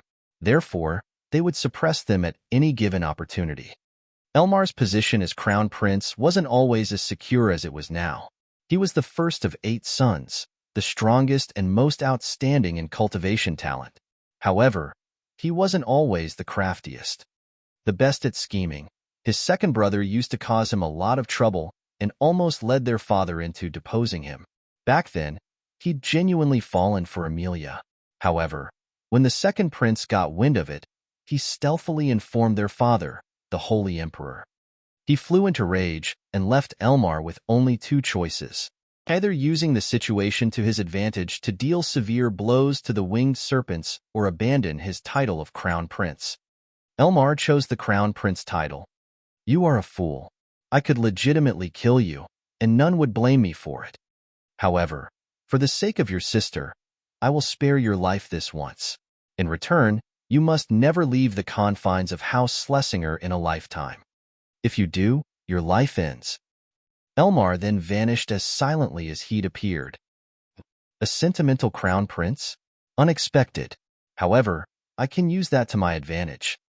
Knowing that Elmar meant to dispose of him after the competition, Conrad couldn't sit like livestock awaiting death. The original plan was to disappear and return to the palace after the competition with his eunuch status and the Empress token. However, now that he'd entered Elmar's radar, more caution proved necessary. Another problem was how to defeat Holger. In the wilds, with Manbreaker in hands, he obviously didn't fear him. In the competition, however, it was a whole other matter. In his true spirit form, Holger was almost invincible beneath the transcendent rank. To defeat him, Conrad would either need to master the powers of his physiques, increase his cultivation, or learn a 4th circle spell. The last option, he could do with the system. However, this was bound to raise questions he didn't wish to answer. 4th circle spells and above were all controlled by the Holy Flame Church. Besides the sovereign prince houses and the imperial family, none could access them without submitting to the church. Even the dukes were no exception. How then could he explain his ownership of one of them? However, as he pondered his options, a knocking sound came from his doorstep. Ileana and Daphne were currently resting by his sides. Unwilling to disturb them, he silently snuck out of bed, got dressed in a large blue robe open at the chest, and stepped toward the door. At the same time, he activated his origin sight to see who he owed the visit to. What he saw caused puzzlement to flash within his eyes. Pulling the handle, Conrad stepped outside and closed the door behind him. There, 2 palace ladies were waiting for him. "What are you doing here? And what do you want with me?" The palace ladies looked at him with a smile, and each pulled out a box they extended toward him. "Congratulations, Her Majesty, the Holy Empress is offering you a treasure.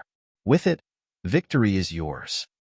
"Congratulations, Her Grace, the Holy Consort is offering you a treasure. With it, victory is yours. However, you can only pick one of the 2. Conrad, who hadn't anticipated such development, stared flabbergasted at the 2.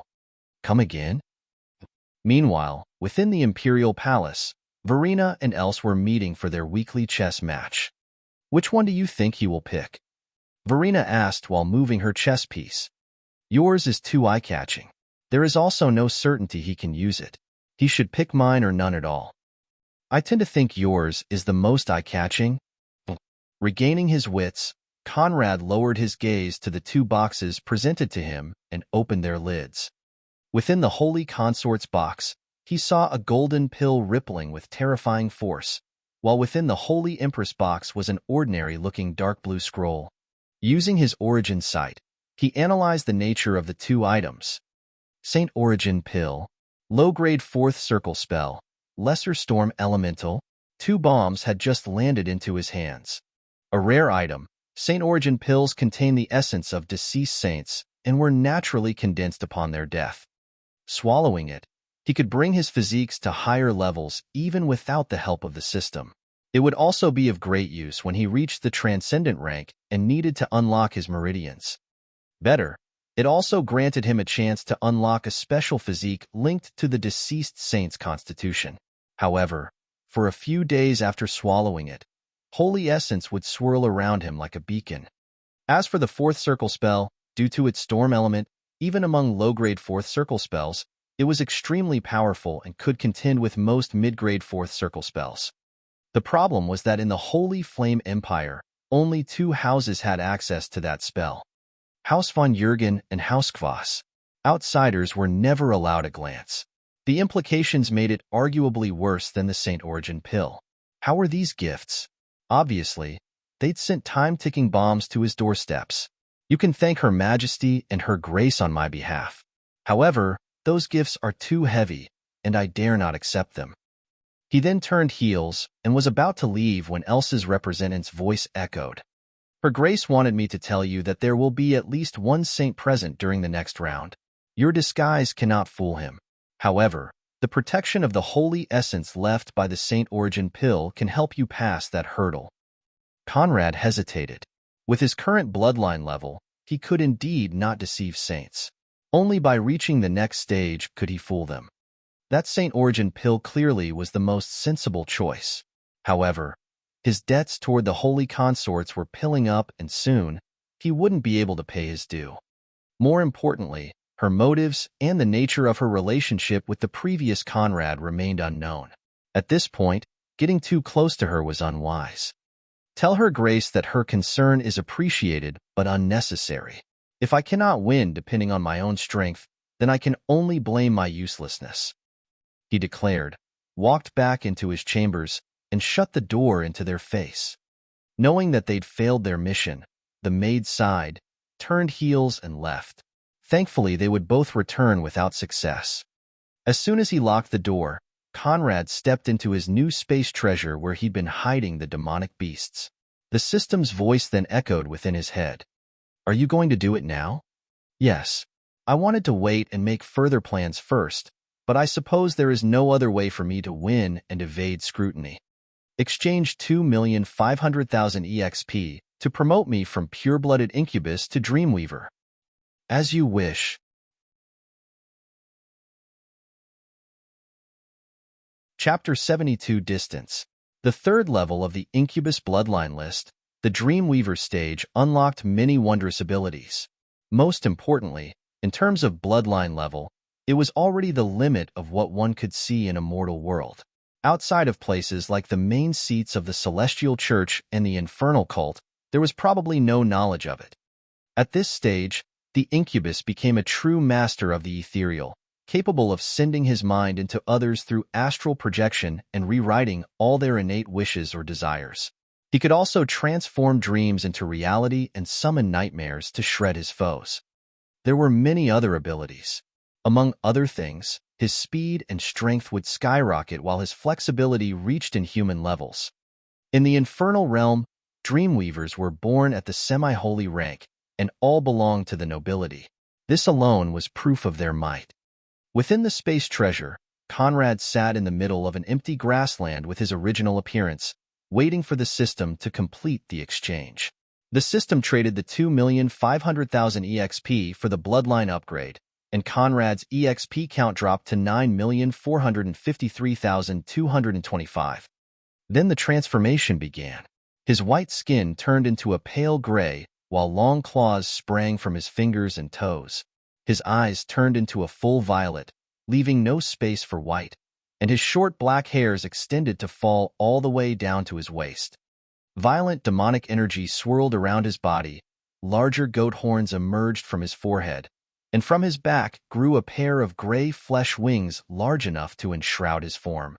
He stood up, and although his height remained at 185 meters, his muscular build rippled overbearing energy and newfound might. In the distance, the demonic beasts that felt the outburst of demonic energy shivered in fright, their instincts telling them to keep their heads pressed against the ground to avoid offending the Lord. Conrad stretched out his arm, feeling that besides his new abilities, even his old one became a lot more powerful. His telekinesis could now accomplish mightier feats, while his transformation skill could deceive even saints. As for his physical abilities, he could feel himself harder, better, faster, stronger. His speed, in particular, had already reached the transcendent level. Good. I should now have no trouble winning the competition. He reckoned, used his transformation skill to return to Anselm Crack's shape, and left the space treasure. By the time he returned to the outside world, Daphne and Ileana were still resting. However, he received news that Zamira and Wolf were on their way and therefore got dressed to welcome them. But as he stepped out of the door, a shadow shot from his side and bared its claws at him. Eorg! The shadow roared, and instinctively Conrad threw a palm at its face. The shadow spiraled into the air and crashed onto the ground. Conrad shot a vigilant gaze at the figure he just sent flying, but when he saw who was lying on the ground, his eyes went from furious to puzzled. I just wanted to surprise you. Why did you have to be so brutal? Nils wailed as she readjusted her position on the ground and stroked her right cheek where Conrad's handprint now remained.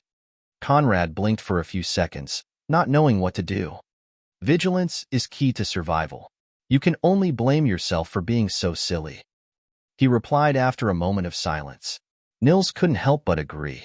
However, her heart was still full of grievances. Why did the slap have to be so hard? Sniff, sniff. You're always bullying me. And here I was coming to do my good deed of the day.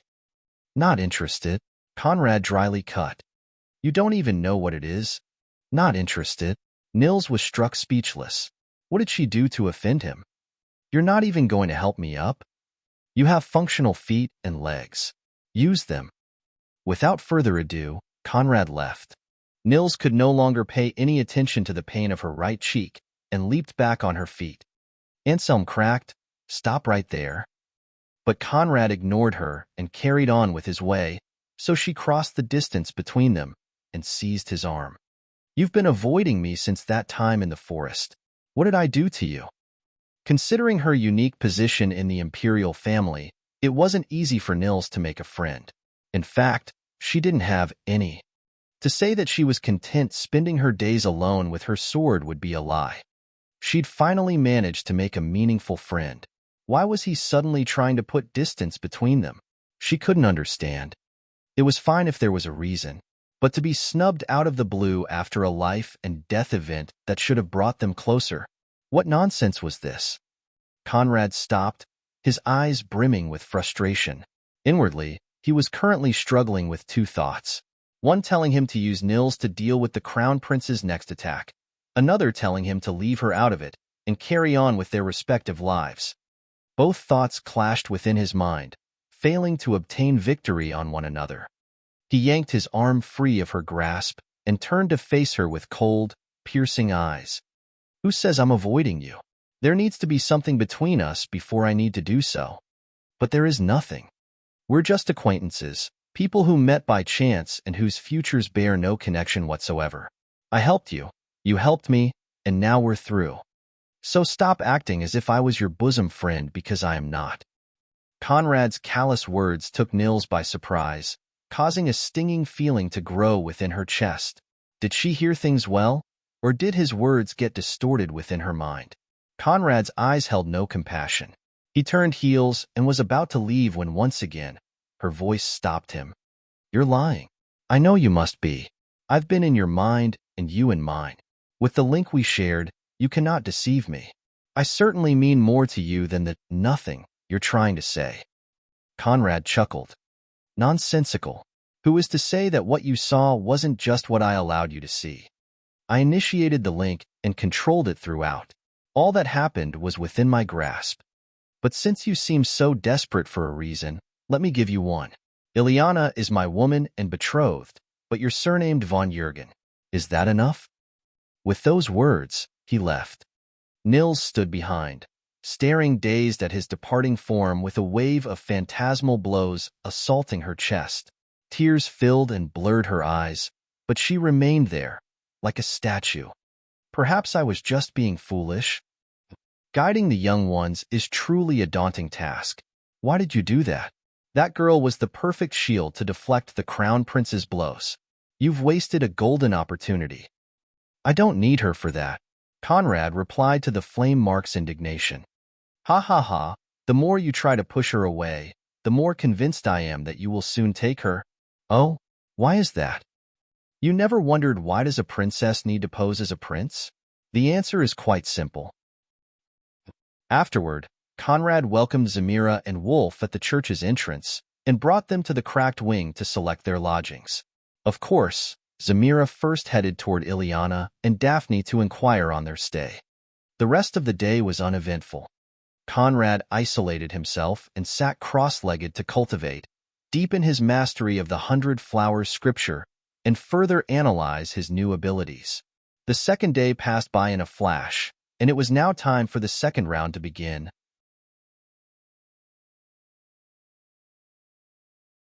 Chapter 73, Purple Lightning Attribute. Today, the Holy Flame Church was full of bluster. Hundreds of nobles flooded its halls, eager for the competition to start. Many had already taken their seats in the arena, awaiting the competitors' entrance. Meanwhile, said competitors were completing their last arrangements. "Take those 2 Saint Origin pills," Elmar ordered while extending 2 golden pills to Nils and Holger. Holger looked at them with confusion, while Nils appeared slightly detached. "Elder brother, is that really necessary? This is such a waste." Even for the imperial family, Saint Origin pills were in short supply. Their worth didn't fully exert itself before the transcendent and semi-holy rank. Beneath those ranks, using them was a waste. Archknights and priests could not absorb even 1/10 of the pill's power. For Elmar to pull out 2 required considerable resources. Thus, Holger really couldn't bear using them at his current level. "Better be safe than sorry. I ran a background check on your opponent and failed to find anything of interest. But the less we find, the more suspicious he is. With Housecrack's resources, they absolutely cannot train such a talent. I suspect a saint behind the scenes. Who knows what resources he has at his disposal? We must not act sloppily. Don't worry, I will help you to refine the pills and minimize the losses. What you cannot digest, you can store and use in the future. Other benefits aside, the sheer holy power should be enough for a breakthrough. In any case, those pills belong to you." Holger said nothing more. However, he was inwardly full of apprehension. The more assurance he had in victory, the more uneasy he felt. His life was in Conrad's hands. How dared he defeat him? However, if he showed flaws, Elmar would definitely spot them and cause more trouble. Even if he didn't want to, he had to try his hardest. Meanwhile, Nils maintained an absent-minded look. Spotting the abnormal behavior, Elmar frowned. "Nils, what's wrong with you?" "Nothing," she instantly replied and shifted her attention back to him. "According to you, what level can I reach after taking this pill? And how much more powerful will my physique be?" Elmar's frown deepened. Although dedicated to cultivation, Nils usually didn't pay much attention to her battle power. If anything, her immersion in cultivation was more of a tactic to avoid loneliness. "At least 2 levels. As for your physique, you only have a 1% chance of unlocking a holy constitution. However, I can guarantee your flesh will at least reach the transcendent rank. Beneath the transcendent rank, nothing will be able to injure you." Most physiques were innate and improved with the cultivation. People born with special physiques far beyond their levels were few and far between. And with time, unless nurtured by powerful pills and elixirs, cultivation would always catch up to the physique level. Elmar, for example, currently possessed a holy physique. However, with the imperial family's resources, he could not bring it to the next level. Unless he grasped new opportunities, his cultivation would one day catch up to it. "That should be good enough. Elder brother, please help me refine it." Meanwhile, Housecracked was getting anxious. "He's in a trance? Now of all times. What should we do?" Daphne complained while standing outside Conrad's chambers. The competition was starting in 1 hour, and the contestants were all expected to gather at least half an hour beforehand. However, Zamira was now telling them that Conrad had entered a cultivation trance. How could she not get worried? Perhaps that's for the best. We're already treading on thin ice. Offending the imperial family for this quota is not worth it. Ileana secretly heaved a sigh of relief. However, Zamira was of another mind. "Let's check the situation." Following Zamira's lead, the 3 cracked women stepped in. What awaited them was the sight of Conrad sitting cross-legged with his eyes closed. Purple light swirled around him, while rose petals appeared and fluttered by his side. He's been like this for 10 hours already. At this rate, he will really miss the next round. Although annoyed, there was nothing Zamira could do besides watching and hoping that the trance would soon come to an end. If they missed the second round like this, why did they bother attending in the first place? However, as worry began filling her face, a strange phenomenon occurred. Violet sparks glittered around Conrad's form while berserk, purple lightning burst from his body, carrying with him energy waves that almost sent Daphne and Ileana spiraling into the air. Fortunately for them, Zamira was there to deflect the lightning's effects. Crackling sounds thundered within the air as the purple lightning rose and drew dozens of arcs around Conrad's form. The terrifying power emanating from within it caused even Zamira to feel some apprehension. What kind of cultivation does he practice for his attributes to be so overbearing? It wasn't the first time this question sprang within her mind. Conrad's light attribute was already strange enough, but this lightning one seemed even more dreadful. If his light attribute seemed to emphasize speed and flexibility, this lightning one was all about destruction. Conrad's eyes opened with purple lightning rotating around his irises. No need to get worried. Wait for me outside. We will soon set out. That said, he once again closed his eyes. Zamira didn't dare delay and carried the two still-dazed girls outside. The 100 Flowers scripture contains 3 attributes: light, lightning, and nature. The first gives you unparalleled speed, the second unparalleled strength, and the last unparalleled resilience. Now that you've unlocked the lightning attribute, combined with your bloodline level, I dare say that even without your lineage weapon, you can fight across an entire rank. So what? As I reach higher ranks, those advantages will shrink. If I don't improve, by the time I reach the semi-holy rank, how many levels will I be able to skip? What about the holy rank? The divine rank? Ultimately, those advantages are just more pronounced in the lower ranks. Among those divine rank powerhouses, who wasn't the titan of an era?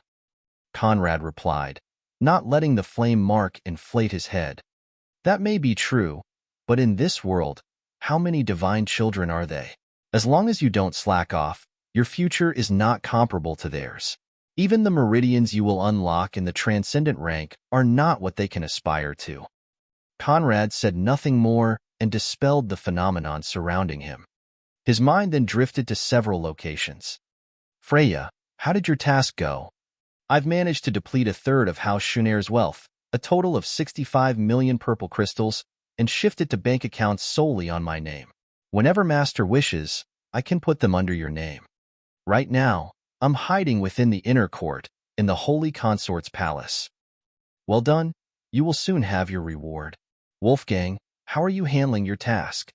Boss, thanks to the vulnerability left by your arrangements, House Shunair has already fallen in our hands. As for House Henlein, it's a bit more difficult. I should get it done in half a month. Good. Conrad shut the connection and stood up. Then it's time to settle things here. He then stepped out of his chambers and alongside the cracked women, headed toward the arena.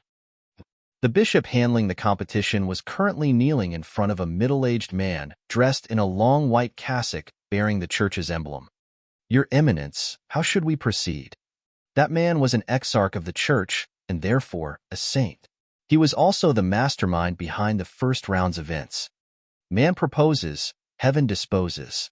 Now that things have come to this, we can only proceed with the second round. A pity. However, it's inconsequential. The leaders of the celestial faction have already given their consent. Even if the Von Jürgen win, we can still make them give up the quota. We will just have to pay some prices. The Holy Flame Church wasn't a united group. It was divided into 2 factions. The Imperial faction that served the interest of the Holy Flame Empire, and the Celestial faction composed of members directly appointed by the Celestial Church. Naturally, they served its interests. Although the Imperial faction tried its best to counterbalance the outsiders, the difference in power was too large, and often, they had to bend the knee. This time would be no different. Full of bluster, the arena's seats were currently filled by thousands of nobles, ranging from imperial knights to viscounts. As for counts and above, they occupied more honorable VIP seats enclosed above the stadium, from which they could see everything that occurred below.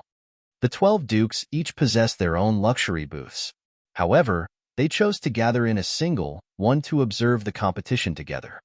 They were all high-level semi-saints, with the youngest being more than 700 years old, while the oldest approached the 1200s. Therefore, their interest in the competition was minimal. However, it was an event organized by the church, with invitations sent to their doorsteps. They had to show up. Old man Schlesinger, wasn't your son among the contestants? Why is it that I'm not seeing him today? The one who'd spoken was the youngest of the 12 dukes, the Kringle Duke. He was also the most unbridled and paid little attention to decorum. His bearing was more like a mobster than a noble's. He was also quite fond of taking pleasure in others' misfortune. Having heard of Kalaman offending the crown prince, how could he not tease that old fogey? My son was injured and is recuperating at home. He cannot participate. The Schlesinger Duke casually replied and paid him no more attention. Is that so? Meanwhile, the 29 remaining contestants had all gathered to listen to the second round's rules. You will get split into 4 groups. Since you're now 29, we will have 3 of 7 and 1 of 8. The last man standing of each group will advance to the next stage. Now, you can come to pick your group numbers. One after the others, the contestants drew their numbers, and soon enough the 4 groups were established. As fate would have it, Conrad, Holger, and Nils all ended up in different groups.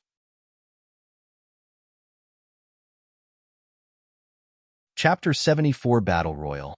How could I be this unlucky? This was the thought of those that ended up in Holger's group. They were all archknights. However, none had any illusion regarding the battle's result. The only way to tip the scales is to join forces against him. They silently exchanged mental messages and readied themselves for the battle. On the contrary, Nils' competitors were thanking all the divine lords for their mercy. Of the 29 contestants, she was the only one beneath the arch rank. Therefore, most of them felt relieved, assuming that even in her true form, she wasn't out of their league. For the spectators' enjoyment, the groups would fight one after the other from A to D. The arbitrator, the surviving bishop they were all so familiar with, hovered high above the ring, ready to intercept any misdemeanor. The rules are simple. The fight ends when only one man remains conscious. You can concede if you wish to and save yourself needless trauma. Artifacts are forbidden. As for injuries and death, you are responsible for your own safety. If you fear death, there is still time to step down. The church had no intention to restrict the contestants by sanctioning killing and maiming. In any case, they were quite content seeing new grudges form within the nobility. Many members of Holger's group considered surrender. After all, even if they'd all came to an arrangement, chances of victory still appeared slim. No one wanted to gamble his life on such an uncertain outcome. However, with their relatives, elders, and thousands of nobles eyeing them, they ultimately didn't dare concede. Since no one wishes to concede, may the battle royal begin. Group A on the stage. High above the 12 dukes was a floating, invisible booth concealed by high-level magic. Not many possessed the qualifications to seat in that area, and those who did often disdained attending. Currently, 2 women were seated on throne-like chairs and observing the events below. With their eyesight, not even the tiniest detail escaped them. Naturally, those 2 were Verena and Else. As for the reason of their presence, it was to observe Conrad's results. As they silently observed the scene below, the middle-aged exarch in charge of the competition made his entrance. Your Majesty, Your Grace, had I known that you would bless us with your presence, I would have prepared accordingly. Please forgive my negligence. His face displayed a friendly smile. However, neither of the 2 felt any goodwill toward him. Else flat out ignored him, not sparing him another glance. Exarch Heinrich, long time no see. Please do not stand on ceremony. This was an impromptu visit, and we've just arrived. Although Else clearly didn't plan to greet him, Heinrich didn't appear offended and took his seat beside Verena, who stood at the middle. It's rare for saints to gather to witness this kind of event. To what do I owe the honor? We're just curious about the progress of the imperial family's young generation. Is that so? Her Grace the Holy Consort also bears such an interest? Toward that two-sided question, Else didn't bat an eyelid. And still, without turning toward Heinrich, she replied, I heard your eminence suffered severe setbacks during the previous round, and your position is now unsteady. While having difficulty protecting your burning house, are you sure the time is ripe to inquire on my interests? A frown quickly flashed by Heinrich's face, but the change was too fast for anyone without holy eyesight to notice. I don't know what's more sorrowful, that you've been outplayed by someone you might never find, or that you cannot even openly investigate the disturbance. I wonder, should you fail to recover the beasts, how are your high exarchs planning to deal with you? This time, Heinrich had to suppress the urge to stand up and throw a palm at Elsa's mouth. Holy consort, you're out of line. The debacle had indeed cost him a lot of prestige within the church's upper level, and if he failed to recover the lost beasts, considering that his failure thwarted the church's anti-demonic beast program, harsh sanctions were inevitable. Out of line? Since when is the truth out of line? In any case, if you feel stung, then stop blabbing your mouth like a bored, neglected wife in need of gossip, and let me watch the competition in peace.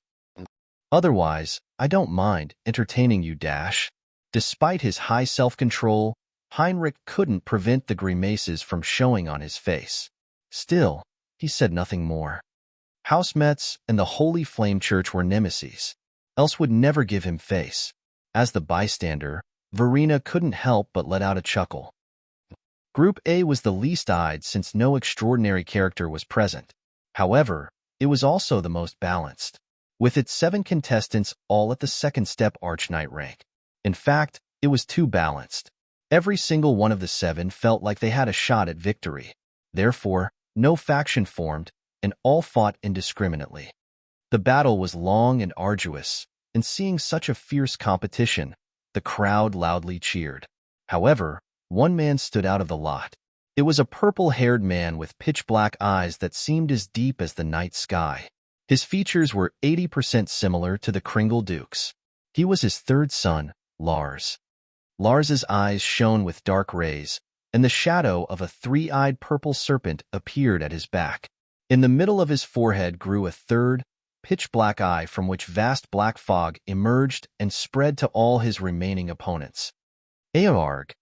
The 3-eyed serpent race excelled at controlling poisons. Although theirs weren't as brilliant as Stola's demonic beasts, their innate skill was enough to shatter the battle power of most unprepared foes. Lars' opponents quickly felt their vision darken and their strength leave their bodies. They fell onto their knees and couldn't resist his next blows that knocked them all out. Group A's victor, Lars Kringle, the bishop announced, causing a wave of applause to rise from the crowd. With a self-satisfied smirk, Lars stepped out of the ring. Good boy. A pity that Kalaman is missing in action. Otherwise, perhaps they could have had a good showdown, said the Kriegel Duke upon witnessing his youngest son's performance. The Schlesinger Duke didn't bat an eyelid, keeping a disinterested gaze on the platform. Group B on the stage. This time, there wasn't much excitement within the crowd as the result seemed too obvious. Indeed, this was Holger's group. As soon as the bishop announced the match's beginning, the 7 other contestants formed one group and encircled Holger. However, he didn't seem troubled in the slightest. Seeing the disregard within his gaze, the 7 felt humiliated. Holger, don't be too conceited. Although your cultivation is way above ours, with our combined strengths, we might not lose to you.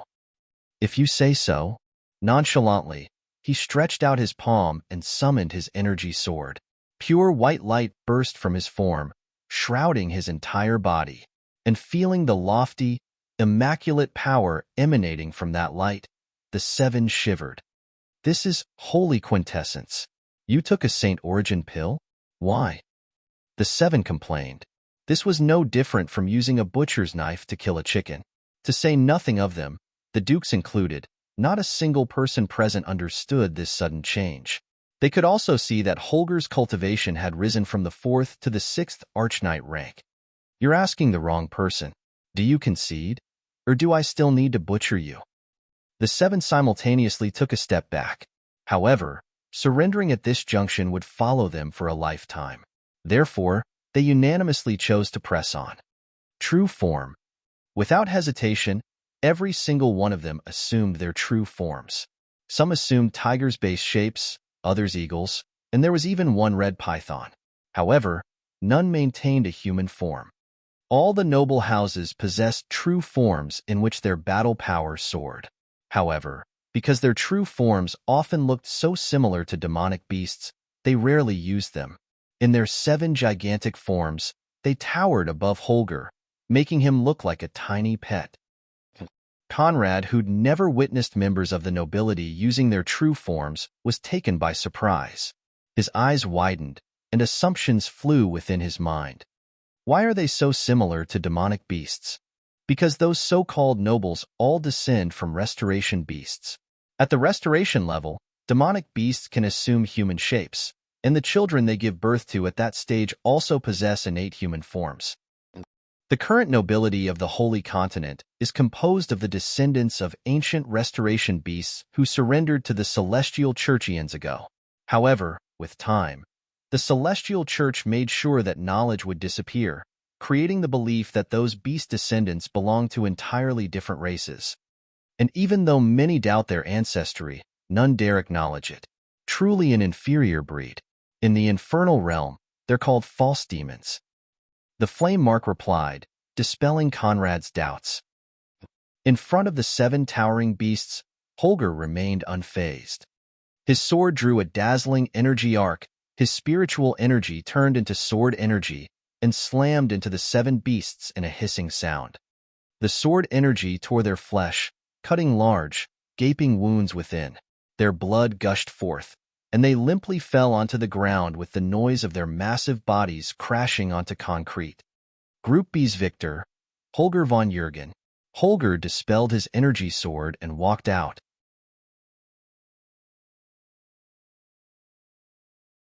Chapter 75 One Move Execution Series. Silence reigned among the spectators who weren't given enough time to react to the scene before them. Although Holger's victory was a given, no one expected him to make use of a Saint Origin pill to increase his cultivation and strengthen his physique.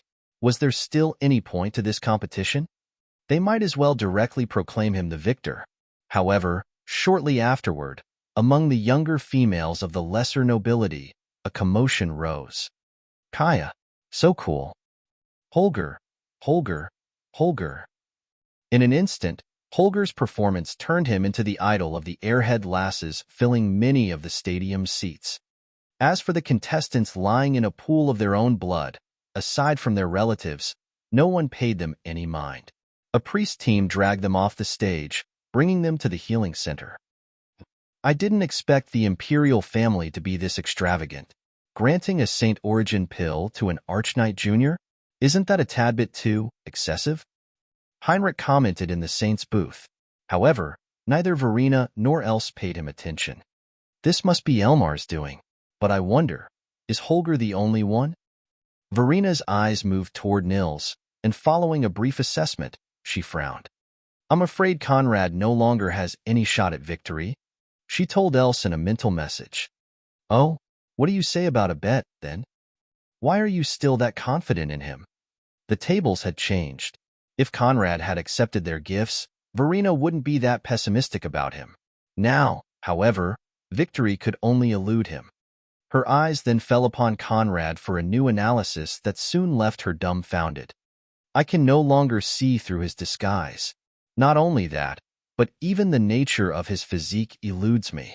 How can this be? Are you accepting the bet or not? I'd rather not. Group C on the stage. Nils' group went on the stage. Just like the first group, it was well-balanced, with a few first-step Archknights while the rest were at the second step. Nils, however, was the oddball as she was supposedly at the 9th step Grand Knight and Priest ranks. Still, if she unleashed her true spirit form, it would become a whole other matter. Conrad felt something different from today's Nils and used his origin sight to analyze her body. What he saw caused his eyes to widen in amazement. Having a good background is truly the foundation of success. On the stage, Nil's eyes swept through those surrounding her, and disappointment flashed within her gaze. Begin. On the bishop's order, the battle began. The two first-step archknight formed a team to contend with the rest. Besides them, no one joined hands, and for an instant, no contestant made a move. All paid close attention to the rest, hoping to spot flaws and unwilling to leave openings for others to exploit. What a bore, Nils whispered, but her words didn't escape the other six, who took it as a direct provocation. Well, if you're that annoyed, perhaps we can dispatch you first and return to our boring fight. Well said. We shouldn't let an imperial prince remain unentertained. That would truly be a dereliction of duty. Ha ha ha. Without scruples, the six banded together to surround Nils. Their spiritual energy gushed forth, and weapons drawn, they shot toward her. Immaculate light burst from her and enshrouded her body as she summoned her energy weapon. All could now clearly see that her cultivation had risen to the third-step archknight and archpriest ranks. Not you two. This was clearly holy quintessence. For Holger to receive a Saint Origin pill was already strange enough, but for Nils to obtain the same treatment at the peak of the grand rank? Absurd. However, they didn't have time to complain. Nils drove her sword in a frontal thrust. Elemental wind force erupted from its tip and turned into dozens of wind blades that hacked at her assailants' defenses. Aarg! They howled as their blood soared from their torn flesh, and just like the previous group, limply fell onto the ground. Group C victor, Nils von Jürgen. Even the bishop couldn't believe his eyes. Since when did Saint Origin pills become cabbage casually thrown to babies? The initially promising fight had turned into unilateral slaughter. The spectators no longer knew what to say. Well, I suppose the final will be von Jürgen versus von Jürgen, Heinrich concluded upon seeing Nils' performance. Group A's victor would fight Group B's, and Group C's Group D's. Therefore, unless someone could topple the von Jürgen siblings, the final would be a showdown within the imperial family. It's too early to say. Why don't we have a bet? Verana's voice seized Heinrich's attention, and he shifted his eyes toward her. I believe you're well aware that betting is forbidden within the church? Oh, don't be such a bore. It's not betting. It's divining the future. If you guess right, it proves you're blessed by the divine Lord. If you fail, maybe you should give up the cassock. Heinrich pulled in a deep breath to suppress the anger within his belly. In any case, rules are meant to bind the feeble. Does an exarch also need to worry about church rules for a simple wager? I believed your position stronger than that. Fine. What are the stakes? Verina's lips curled into an enchanting smile. 100 holy crystals. Holy crystals contained pure, holy energy and were often used by saints to cultivate. Some semi-saints from hegemonic families, such as the 3 sovereign prince houses and the von Jürgen, also had access to them. A holy crystal was worth 1 million purple crystals. However, even if one possessed the money, buying them was nigh impossible. Very well. As she went down the stage, Nils' eyes fell upon Conrad. However, seeing that his never glanced toward her, she turned her gaze away from him and walked back toward Holger's side. The defeated contestants were quickly brought off the platform. Group D on the stage. With the previous round's winner within it, Group D was initially one of the most eye-catching. However, with the von Jürgen siblings' performance, many had lost interest in it. Well, at least we won't get sent flying in one blow. That cracked boy cannot pull off the von Jürgen's tricks. The true form of nature serpents is also not that tyrannical. Once we join hands, he cannot resist. Isn't that what the ones before us thought? I'm no longer that confident. Fool. The situation is different. We can definitely put up a fight and avoid public disgrace. Should we use our true forms? Of course. The 6 stepped onto the stage like a well-trained battalion that had been through life and death together. Clearly, they were ready to battle for their dignity and avoid the sorrowful fate of the one-move execution. Following them, Conrad stepped onto the stage. They made no attempt to hide their intentions, forming one line opposite to him. Begin. The bishop's voice echoed, and the 6 assumed their true forms. A golden-eyed lion, a devouring serpent, a twin-headed snake, and 3 other towering monsters appeared before Conrad, who observed them with great interest. Thousands of eyes locked on the platform with rapt attention. Many were curious about how Conrad would handle them if he could handle them. Could he live up to his #1 title, or reveal his previous performance to be nothing more than a fluke? Headed by the golden-eyed lion, the 6 beasts pounced onto Conrad with their massive bodies hissing against the wind. A single smacking sound thundered, echoing within the ears of the thousands of spectators. The 6 massive figures flew off the platform, crashed against the invisible magical barrier protecting the public, and dropped onto the ground, unconscious. Group D Victor. Anselm cracked. There was no holy quintessence, no outlandish display. From beginning to end, Conrad stood in the same spot with his arms crossed beneath his back. And as leisurely as he'd arrived, Conrad stepped off the stage.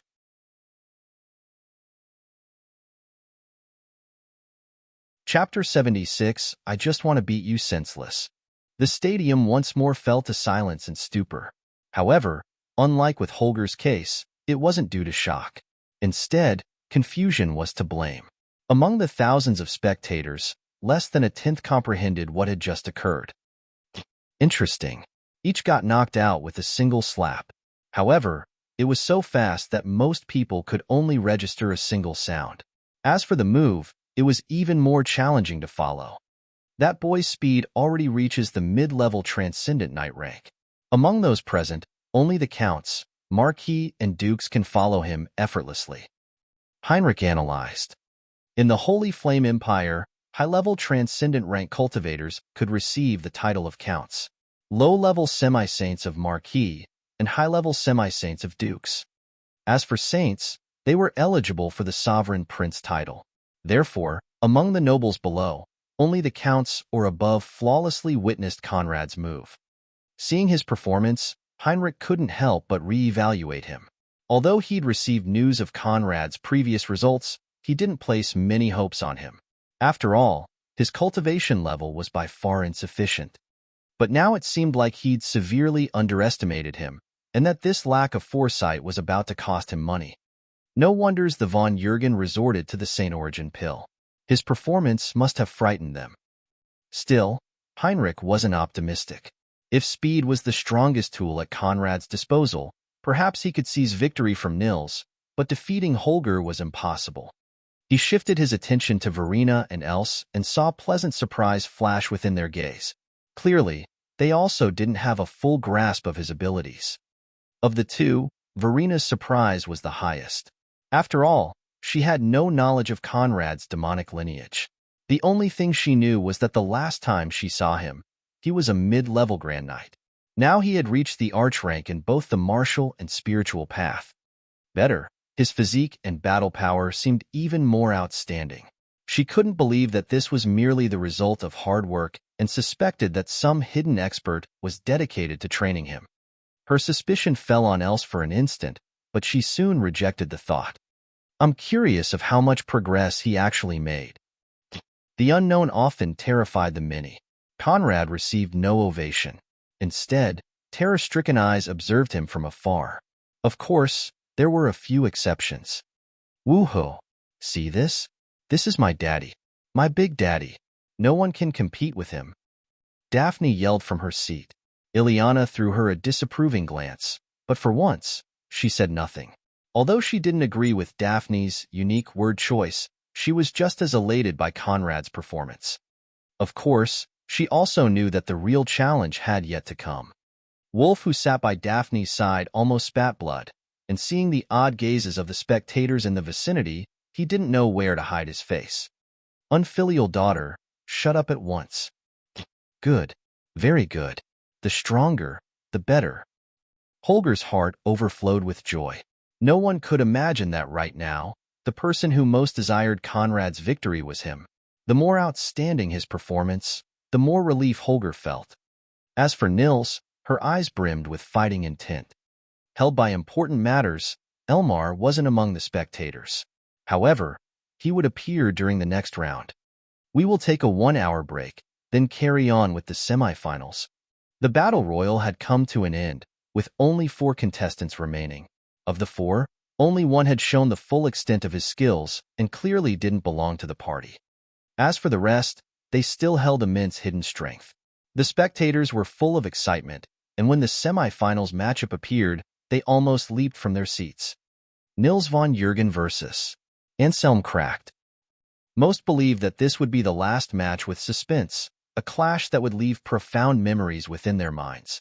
Some, however, were more skeptical. Who do you think will be the victor? Hard to say. My money would be on the 9th prince, but that cracked boy looks like one hell of a freak. Yeah, who knows what else he has up his sleeve. The hour passed by in a flash. It was time for the semifinals beginning. Nils von Jürgen, Anselm cracked, on the stage. As the bishop's voice echoed, Conrad stood up. This time, he could no longer evade Nils' gaze. There was no point trying to do so. As the two walked toward the stage, their eyes met, and he could see the burning determination shining within hers. Eyes interlocked, they stopped 3 paces away from one another. Tension was palpable between them, tension most attributed to the upcoming clash. The most astute, however, felt something odd, as if there was old enmity among them. Nils, especially, could hardly constrain her soaring emotions. "You should concede," Conrad declared, his tone calm and indifferent. His words, however, sparked the outrage within Nils' heart. "Oh, and why is that?" "Because you and I both know that you are not my match."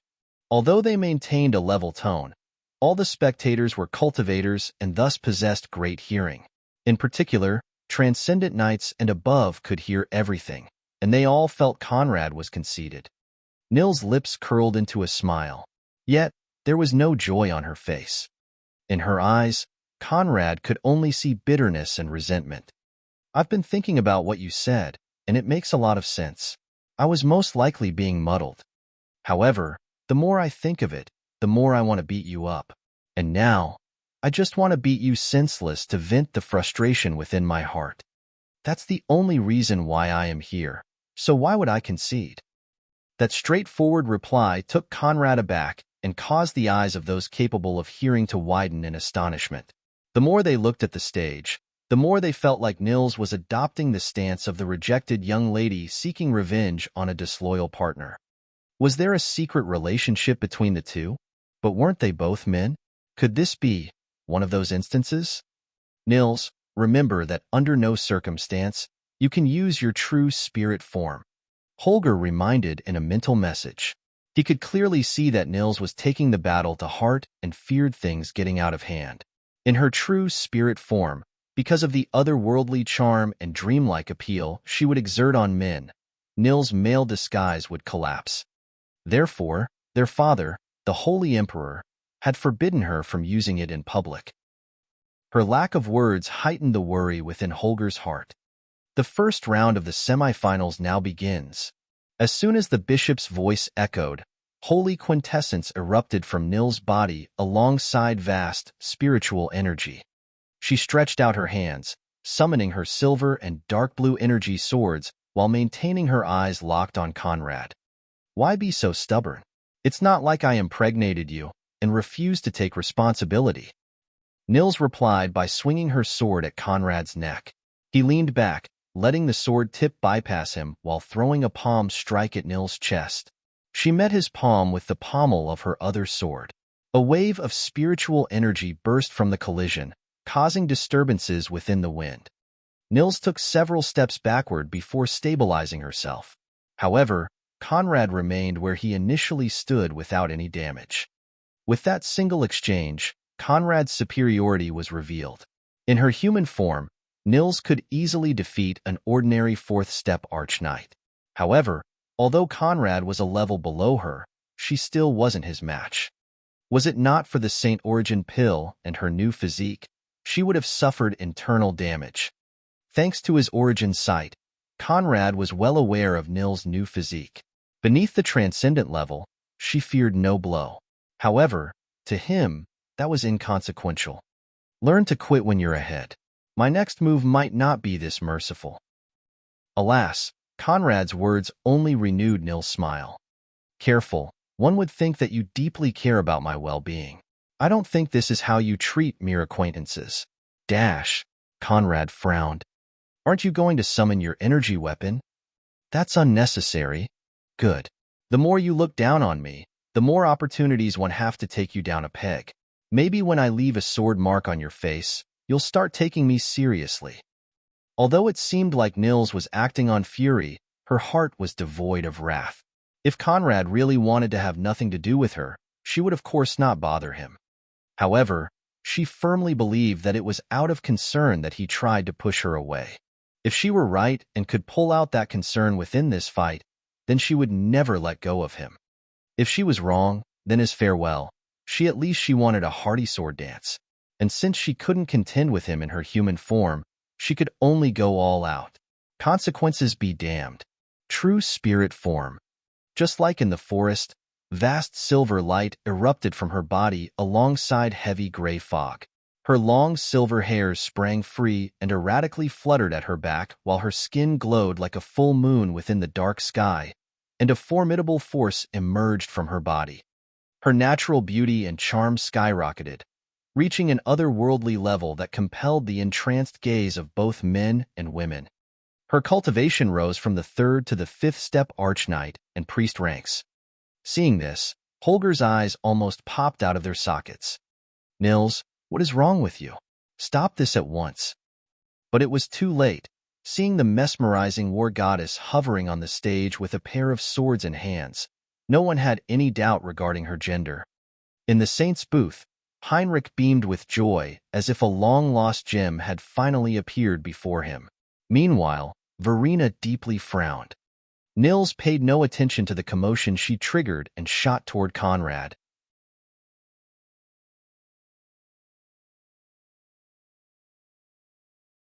Chapter 77, The Great Void Empire's Tradition. Well, what do we have here? Your Majesty, don't you think you have some explanations to give? A joyful Heinrich asked Verena. I don't understand what you're talking about. Is that so? It appears the 9th prince is actually the 1st princess. That being the case, as per the Celestial Church's will, she should now be the crown princess of the Great Void Empire.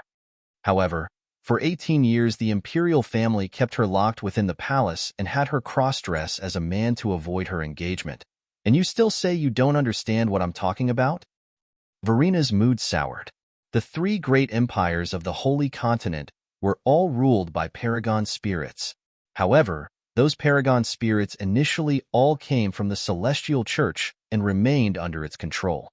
The Celestial Church didn't intervene in the governance of the various empires. However, there was one thing it always regulated: marriage. Pure-blooded true spirits were the foundation of the Celestial Church, making sure that the purity of the main lines was preserved, one of its sworn duties. Therefore, the marriage of every single pure-blooded true spirit on the continent was determined by officials of the Church. Just like how Verena was made the Holy Emperor's main wife by the Church's decree, or Amaliakvas, the dowager who also suffered a similar fate. Because Verena failed to have children, the Church selected Ankh, Nil's mother, as the Emperor's noble imperial consort, and she didn't fail them. Once their husbands died or retired, they would then enter the various branches of the Celestial Church, while the most outstanding would join the Celestial Church itself. Therefore, those arranged marriages by themselves weren't that hateful, and no one would attempt to go against them.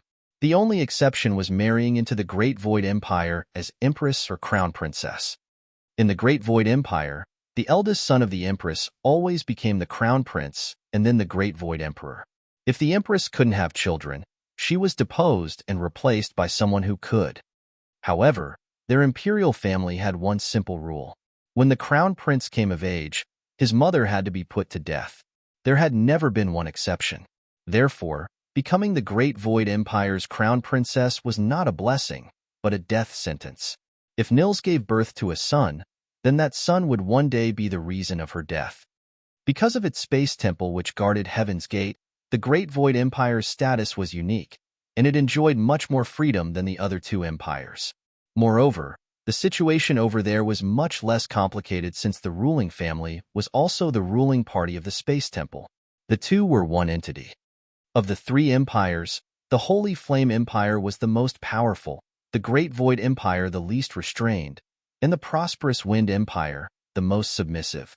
Still, even the prosperous Wind Emperors went to great length to prevent their daughters from becoming crown princesses or empresses in the Great Void Empire, to say nothing of the Holy Flame Emperors. Unfortunately, when Ulrich von Jürgen became emperor, because of how he took the throne, the court, the nobility, and the country were all in chaos. At the time, even his mother wasn't willing to support him. Therefore, to stabilize his throne, he had to offer the church many concessions. One of them included marrying his first daughter to the Great Void Empire's crown prince. Promising was one thing, delivering was another. Although Ulrich had been emperors for centuries, it took him countless hardships to have this one daughter. With his throne now secure and his foes suppressed, how could he bring himself to send her to her doom? Especially since the current Great Void Crown Prince was well known for having personally put his mother to death. With such an unfeeling heart and the background of disciple of a celestial priest, marrying him, only a tragic future awaited Nils. Therefore, for 18 years, Ulrich raised her as a prince, keeping her locked in the palace. Besides a select few, everyone aware of her true gender was murdered. If your eminence feels any grievance, you are free to report to the High Exarchs. However, you are not qualified to impeach the imperial family. Heinrich smiled and said nothing more. In any case, since this matter was exposed, the imperial family would bleed. Even if they won the quota, they would have to give it up. He sent a few mental messages, then returned his attention onto the platform. Since Elsa's face remained hidden beneath her mask, no one could see her thoughts. Wind and lightning elemental power erupted from Nil's form, coating her swords as she shot toward Conrad. With her current cultivation and battle power, even the ordinary 8th Step Archknight wouldn't be her match. In a whirl, she slashed her two swords at Conrad's side. Clang! An invisible wall repelled the swords, sending her flying backward. Landing back on her feet, Nils brought her swords together, transforming them into a blue-silver longbow with the wind and lightning merging to become a storm. Violent winds rose alongside lightning bolts that caused cracks within the platform, while 3 elemental circles appeared by Nil's side. Third circle spell, Storm Volley. She pulled the bowstring, firing a succession of lightning squalls that flew toward Conrad. Conrad stood still, the lightning squalls barreled into him, causing an explosion of wind and dust. Conrad! Daphne and Ileana yelled from the tribunes, but as the dust dispersed, Conrad's perfect figure reappeared. He didn't even have a scratch. If this is all you got, even if I stand here and present my neck, you cannot injure me. Fortunately, I got much more.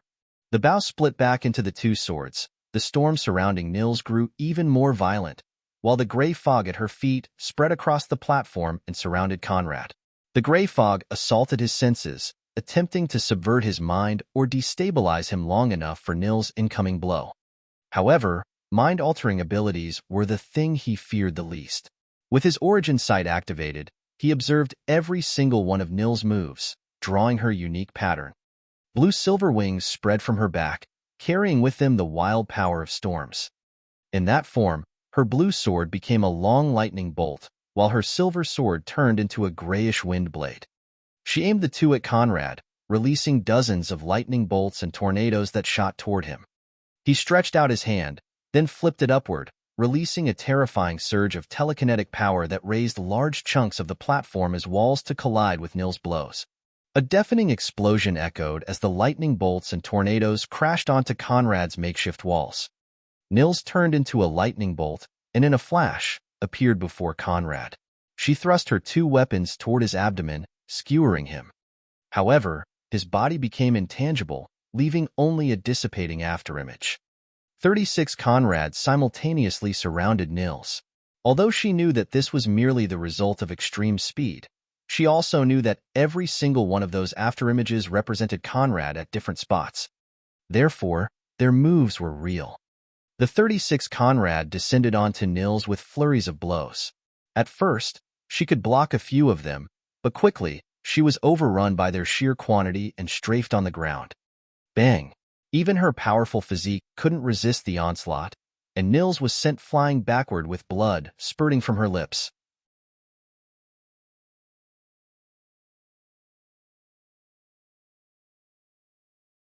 Chapter 78 title at the end.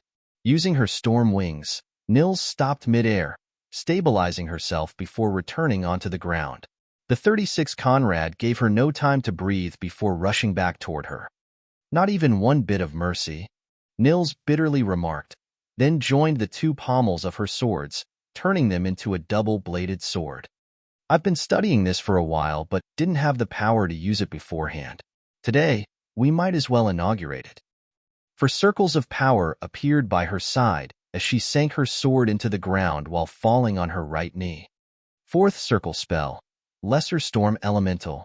A horrifying storm burst from the sword, morphing into a large, summoning circle from which emerged a flying gray giant surrounded by wind and lightning.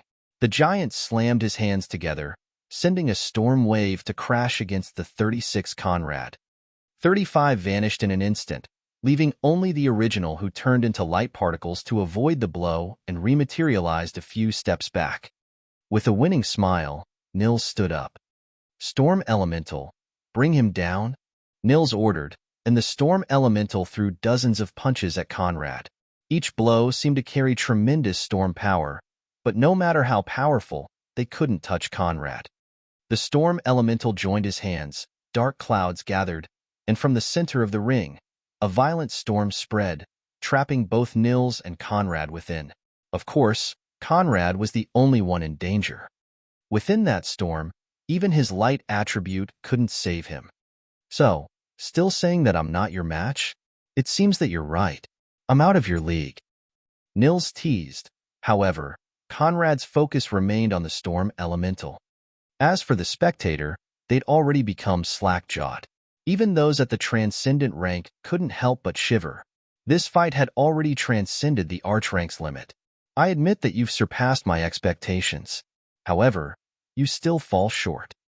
Purple lightning erupted from Conrad's body, carrying with it enormous power that caused many transcendent rank experts to feel threatened. He turned into a purple lightning meteor and slammed into the lesser storm elemental, effortlessly digging a gaping hole within its chest and moving unhindered toward Nils. The storm elemental crumbled in a thundering explosion, and before Nils could react, Conrad barreled into her. The berserk power of his purple lightning shattered her physique's defenses and propelled her off the platform to fly toward the invisible barrier. Careful. Holger howled, but incapacitated by the purple lightning, Nils couldn't heed his warning. If she crashed into the barrier at her current flying speed, at best all her bones would shatter. At worst, her life wasn't guaranteed. Instinctively, Conrad turned into a light beam, moved past Nils, and before she could crash onto the barrier, stopped her mid-flight, holding her tight against his chest. However, the impact was so strong that his internal organs received some damages, and a thin bloodline fell from the left corner of his lips. I guess you care, if only a little. Satisfied, Nils grinned, then passed out. Astonished by the ferocious battle, the bishop failed to react in time. However, he soon regained his composure. First semifinals winner, Anselm cracked. Conrad softly landed back on the ground and dropped Nils onto the platform. This time, the crowd didn't hesitate, and although they couldn't understand why the ninth prince had suddenly turned into a princess, they still burst into an earth-shaking ovation. However, many couldn't smile. Heinrich stood up and in a single step appeared on the stage. Holger, who was rushing toward Nils' unconscious form, was stopped by Heinrich's holy power and could take no other step forward. Seeing the exarch's appearance, Conrad frowned, and feeling the holy power exuding from his form, he knew the man way beyond his league. Heinrich ignored him, and with a grasping motion, pulled Nils toward him. What is the meaning of this? Holger roared. However, Heinrich didn't spare him a glance. The princess is wounded and in need of immediate care. I will have her tended to. Your Highness needs not worry. The situation had taken a strange turn. Although Conrad couldn't see malice within Heinrich's eyes, The feeling of holding a golden goose was clear within. "Aren't you going to stop him?" Else asked Verena. Although Nils wasn't Verena's daughter, she was particularly fond of her and always took great care of the girl. However, when Heinrich stepped on the stage, she didn't pursue. "I don't need to." Verena's flat reply caused Else to remember someone else, and beneath her mask, her lips curled into a smile. Clearly, things were bound to become extremely interesting. As Heinrich was about to pull Nils into his arms, a silver light beam descended from the sky and fell upon the platform, separating Nils from Heinrich. The light vanished, revealing Elmar's shape. Seeing his sudden appearance, Heinrich frowned but remained undeterred. To him, although Elmar possessed an honorable status and was the country's future ruler, he currently posed him no threat. However, unless necessary, he didn't wish to sour their relationship. "Crown Prince, I believe you're well aware of your sister's importance in maintaining the relationship between the church and the imperial family. In this generation, the Great Void Crown Prince is one of the few pure-blooded true spirit males not to have a pure-blood spouse. Regardless of your opinion on the matter, your sister must wed him. This is the Celestial Church's will. If you stand back now, I'm sure the High Exarchs won't make things too difficult for you. After all, you are one of the few selected to join the Celestial Church in the future. However, if you dare meddle..." Heinrich's voice trailed, not finishing his sentence. However, Elmar knew precisely what he meant. Still, he didn't hesitate. His cold, piercing eyes remained locked on Heinrich, not allowing him to make another move. Fortunately, he'd finished his report early and returned in time to see Heinrich make his move. Elmar made a grasping motion and pulled Nils into his arms. "As long as I breathe, no one can take my sister away." The unyielding will, within his words, forced a frown on Heinrich's face. "Very well, then you can't blame me for what's about to happen." Heinrich lifted his hand, gathering his holy power for a blow. However, instead of fright, he saw Elmar's lips curl into a smile. What was there to smile for? Did he have anything up his sleeve? But before he could finish his thoughts, the sky darkened, overtaken by gray clouds lighted only by the occasional lightning ray. "Measly ant, how dare you?" A mild yet deafening voice thundered from within the clouds, and hearing it, Heinrich stopped his move with eyes full of confusion. Then, a name appeared within his mind, and confusion turned into fright. But it was too late. A massive gray lightning bolt descended from the clouds, striking Heinrich from above, in an oppressive explosion of holy power. Chapter 78. How dare you?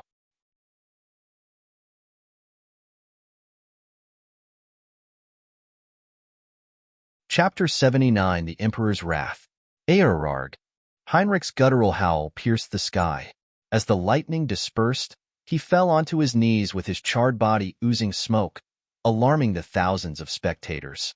Although they didn't know his cultivation level, from his cassock alone, they could see his exarch rank, which clearly marked him as a saint.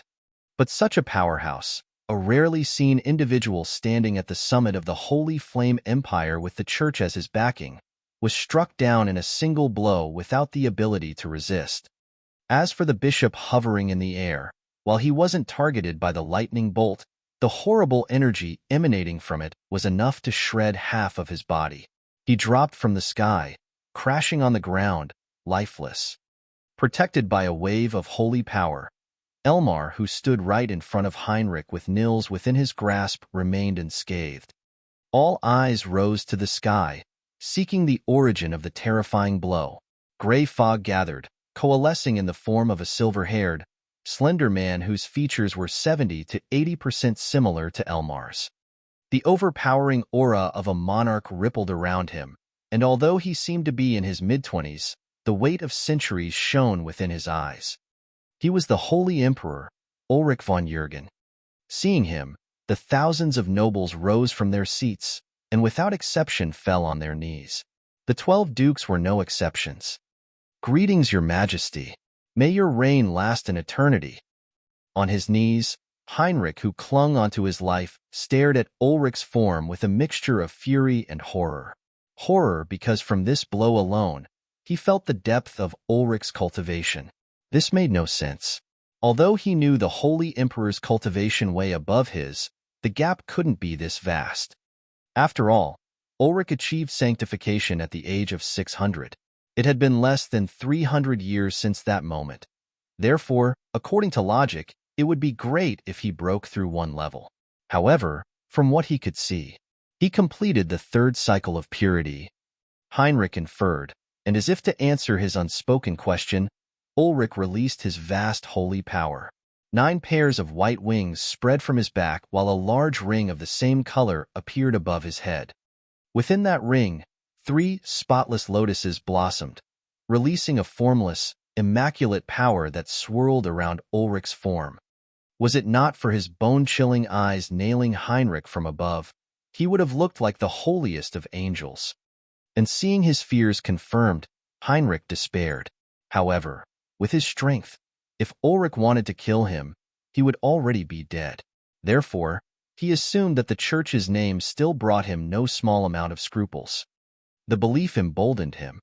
"Your Majesty, what is the meaning of this? Are you trying to rebel?" Heinrich roared while attempting to rise from his knees.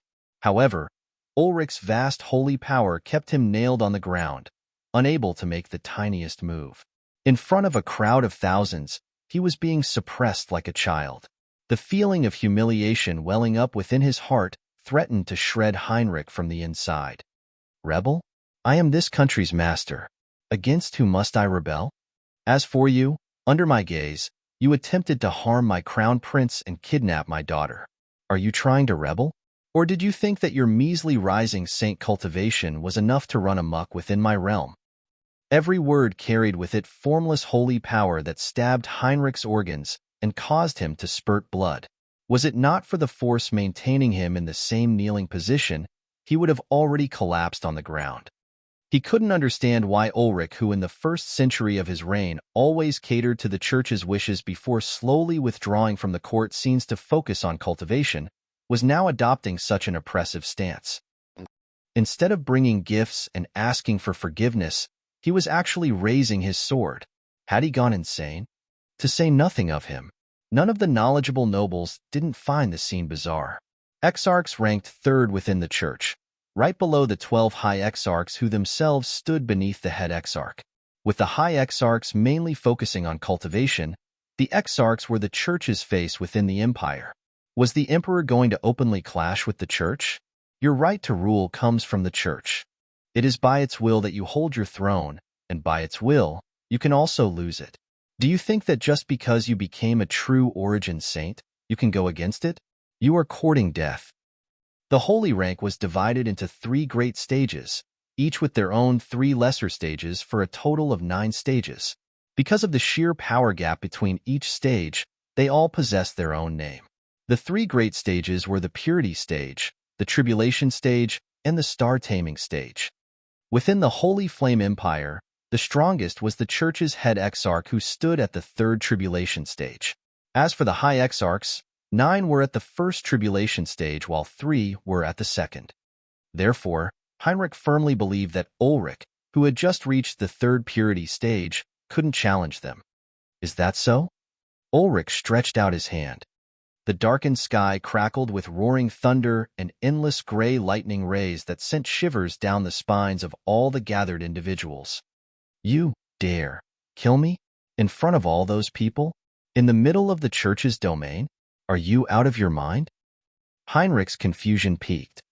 "In this country, the people I dare not kill are not many." Ulrich lowered his hand in a seemingly slow, yet fluid motion to fire another lightning bolt onto Heinrich. But at that time, 3 voices boomed from a distance. "Halt!" However, it was too late. The lightning bolt descended and turned Heinrich into a pile of ashes. Even at the point of death, he still couldn't believe that his millennia of existence would end in such a wretched way. 3 new figures appeared at Ulrich's front, all dressed in the golden cassock of high exarchs. Each one of them was an ancient character that dominated the Holy Flame Empire for thousands of years. And during that time frame, never had they seen such blatant rebellion. Just like Ulrich, They possessed 9 pairs of white wings and a large white ring above their heads within which 3 spotless lotuses hovered. However, in their presence, the feeble could feel the very essence of their fate being stifled, proof that they'd already reached the first tribulation stage. Still, Ulrich was undaunted. Ulrich, did you lose your mind from cultivation deviation? Or is it possible that our long silence made you forget to who you owe your allegiance? The one at the middle of the 3 asked with veins beating on his temple. They'd arrived a step late and failed to prevent the death of a saint. There were roughly 30 exarchs within the church, all of which required countless training. The loss of a single one of them was a non-negligible blow, to say nothing of the tremendous loss of face. Although Heinrich ranked among the weakest, his death was still intolerable. Worse, he was a member of their celestial faction. How could they tolerate the insult? I hear a lot of the "did you go crazy" nonsense today. It's odd. I believe you're taking the situation in reverse. Allow me to bring you back on Earth. All across the north, all across the south, from east to west, all things within this empire belong to me. Ulrich released the full might of his cultivation, and although the mysteries of fate weren't contained within, the overbearing strength he displayed didn't lose out to any of the 3. Individually, he even surpassed them. Third cycle of purity, true origin saint. Ulrich made another breakthrough. Else stated in a flat tone that prevented any grasp of her true feelings. Isn't it because of that accursed cultivation method? Was it not for that forbidden art, with his limited talent, how could he grow at such pace? Verena spat in a clearly displeased tone. Forbidden art or not, there are not many people left capable of suppressing him. If the trend is not reversed, it won't take 1,000 years for him to become unrivaled within this country. As she spoke, Else stood up and alongside Verena, vanished from the booth to reappear by Ulrich's side. Although they couldn't contend with the High Exarchs if only for the sake of appearances, they had to stand by him. Just like with Ulrich, 9 pairs of white wings sprang from their back while a ring of the same color appeared above their heads.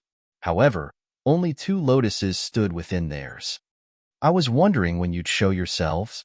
Your Majesty clearly has the situation under control. We're just extra. Since this is about putting the church in its place, how can I not join? Verena and Else replied to Ulrich's words. No need. You should just stay put and enjoy the show. Seeing the 6 figures hovering in the air, for once, Conrad felt the profundity of his weakness. While he tried to remain cool-headed and not let success get over his head, it would be a lie to say his unrivaled battle power didn't make him feel conceited. However, no matter how high the battle power, his cultivation was ultimately shallow. In front of the average saint, he was an ant. And in front of powerhouses such as the Holy Emperor, he wasn't qualified to call himself an ant. The thought was both unbearable and stimulating. Dear readers and fellow men of culture, I have a few announcements to make.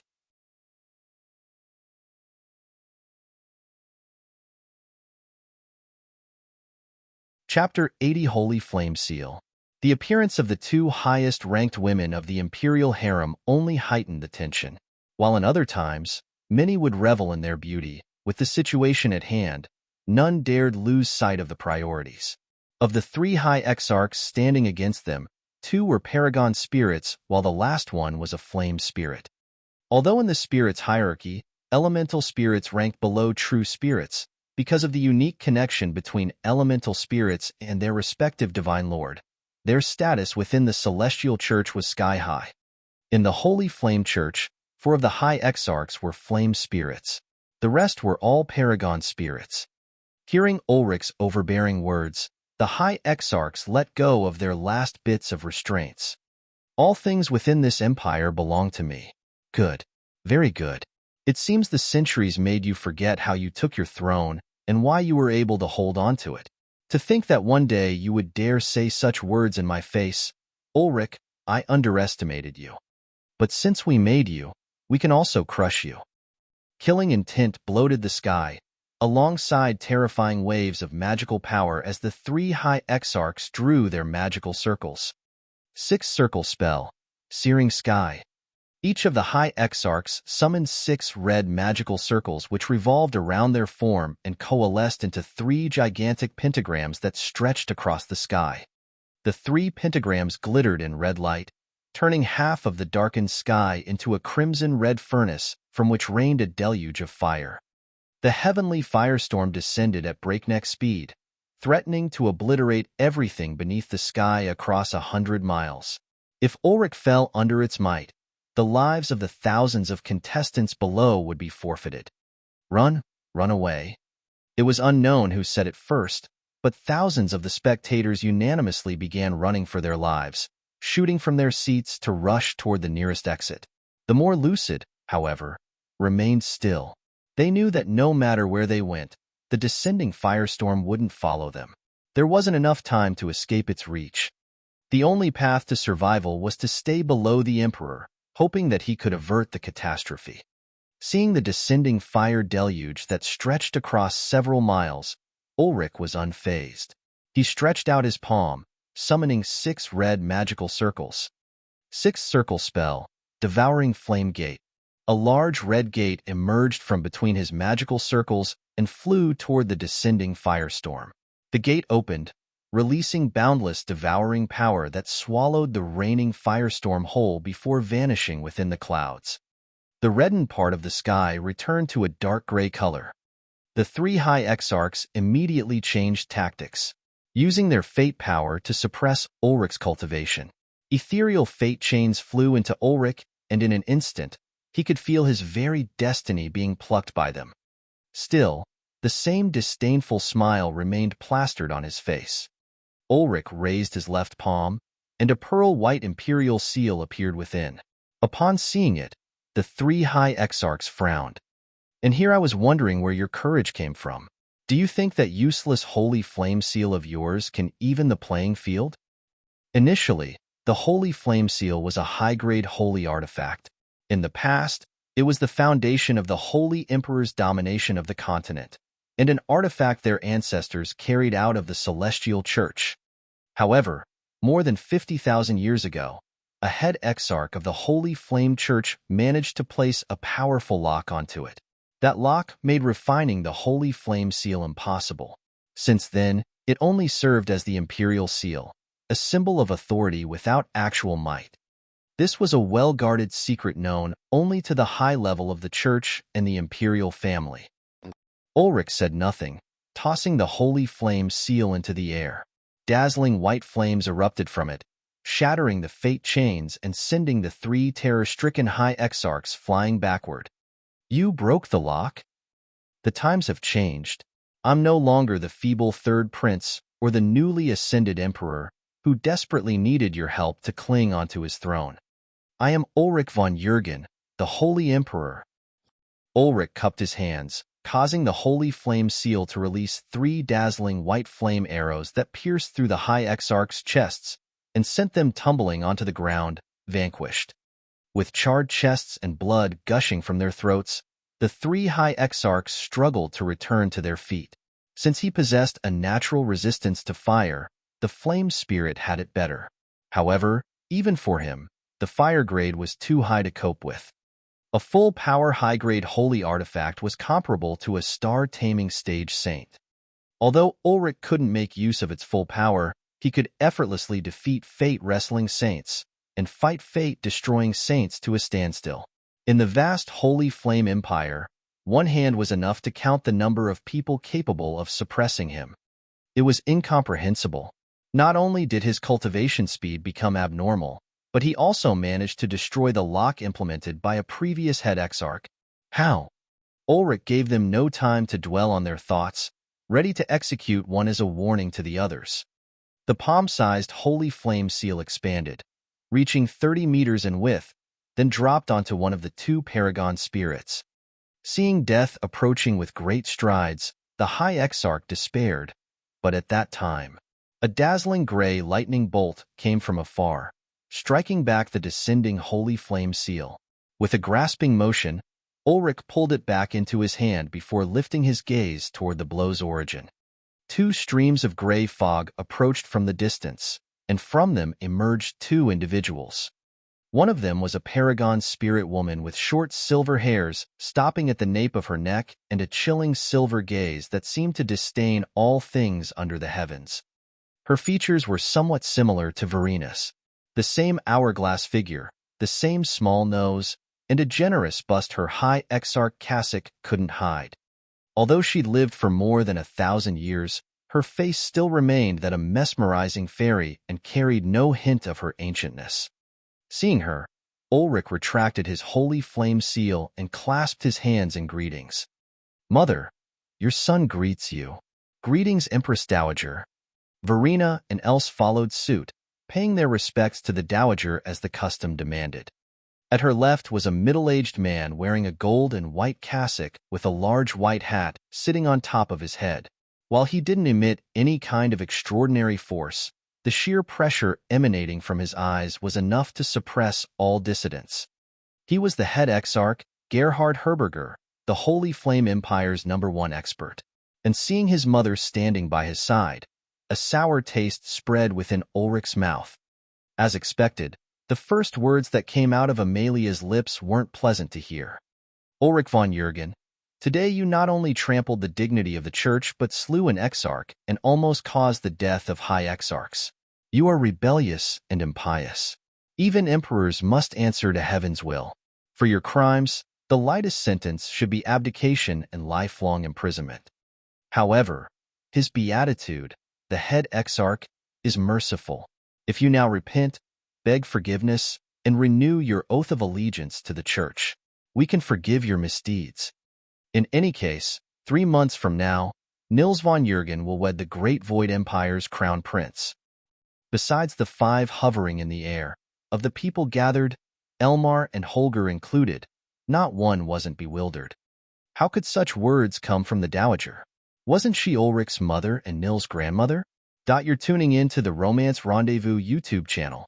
We're so grateful for your support, and don't forget to subscribe to join us on this incredible journey through captivating stories. Your generosity through donations truly makes a world of difference, as it's the primary source of revenue that allows me to expand and enhance this channel for you. Thank you from the bottom of my heart for being a part of this adventure.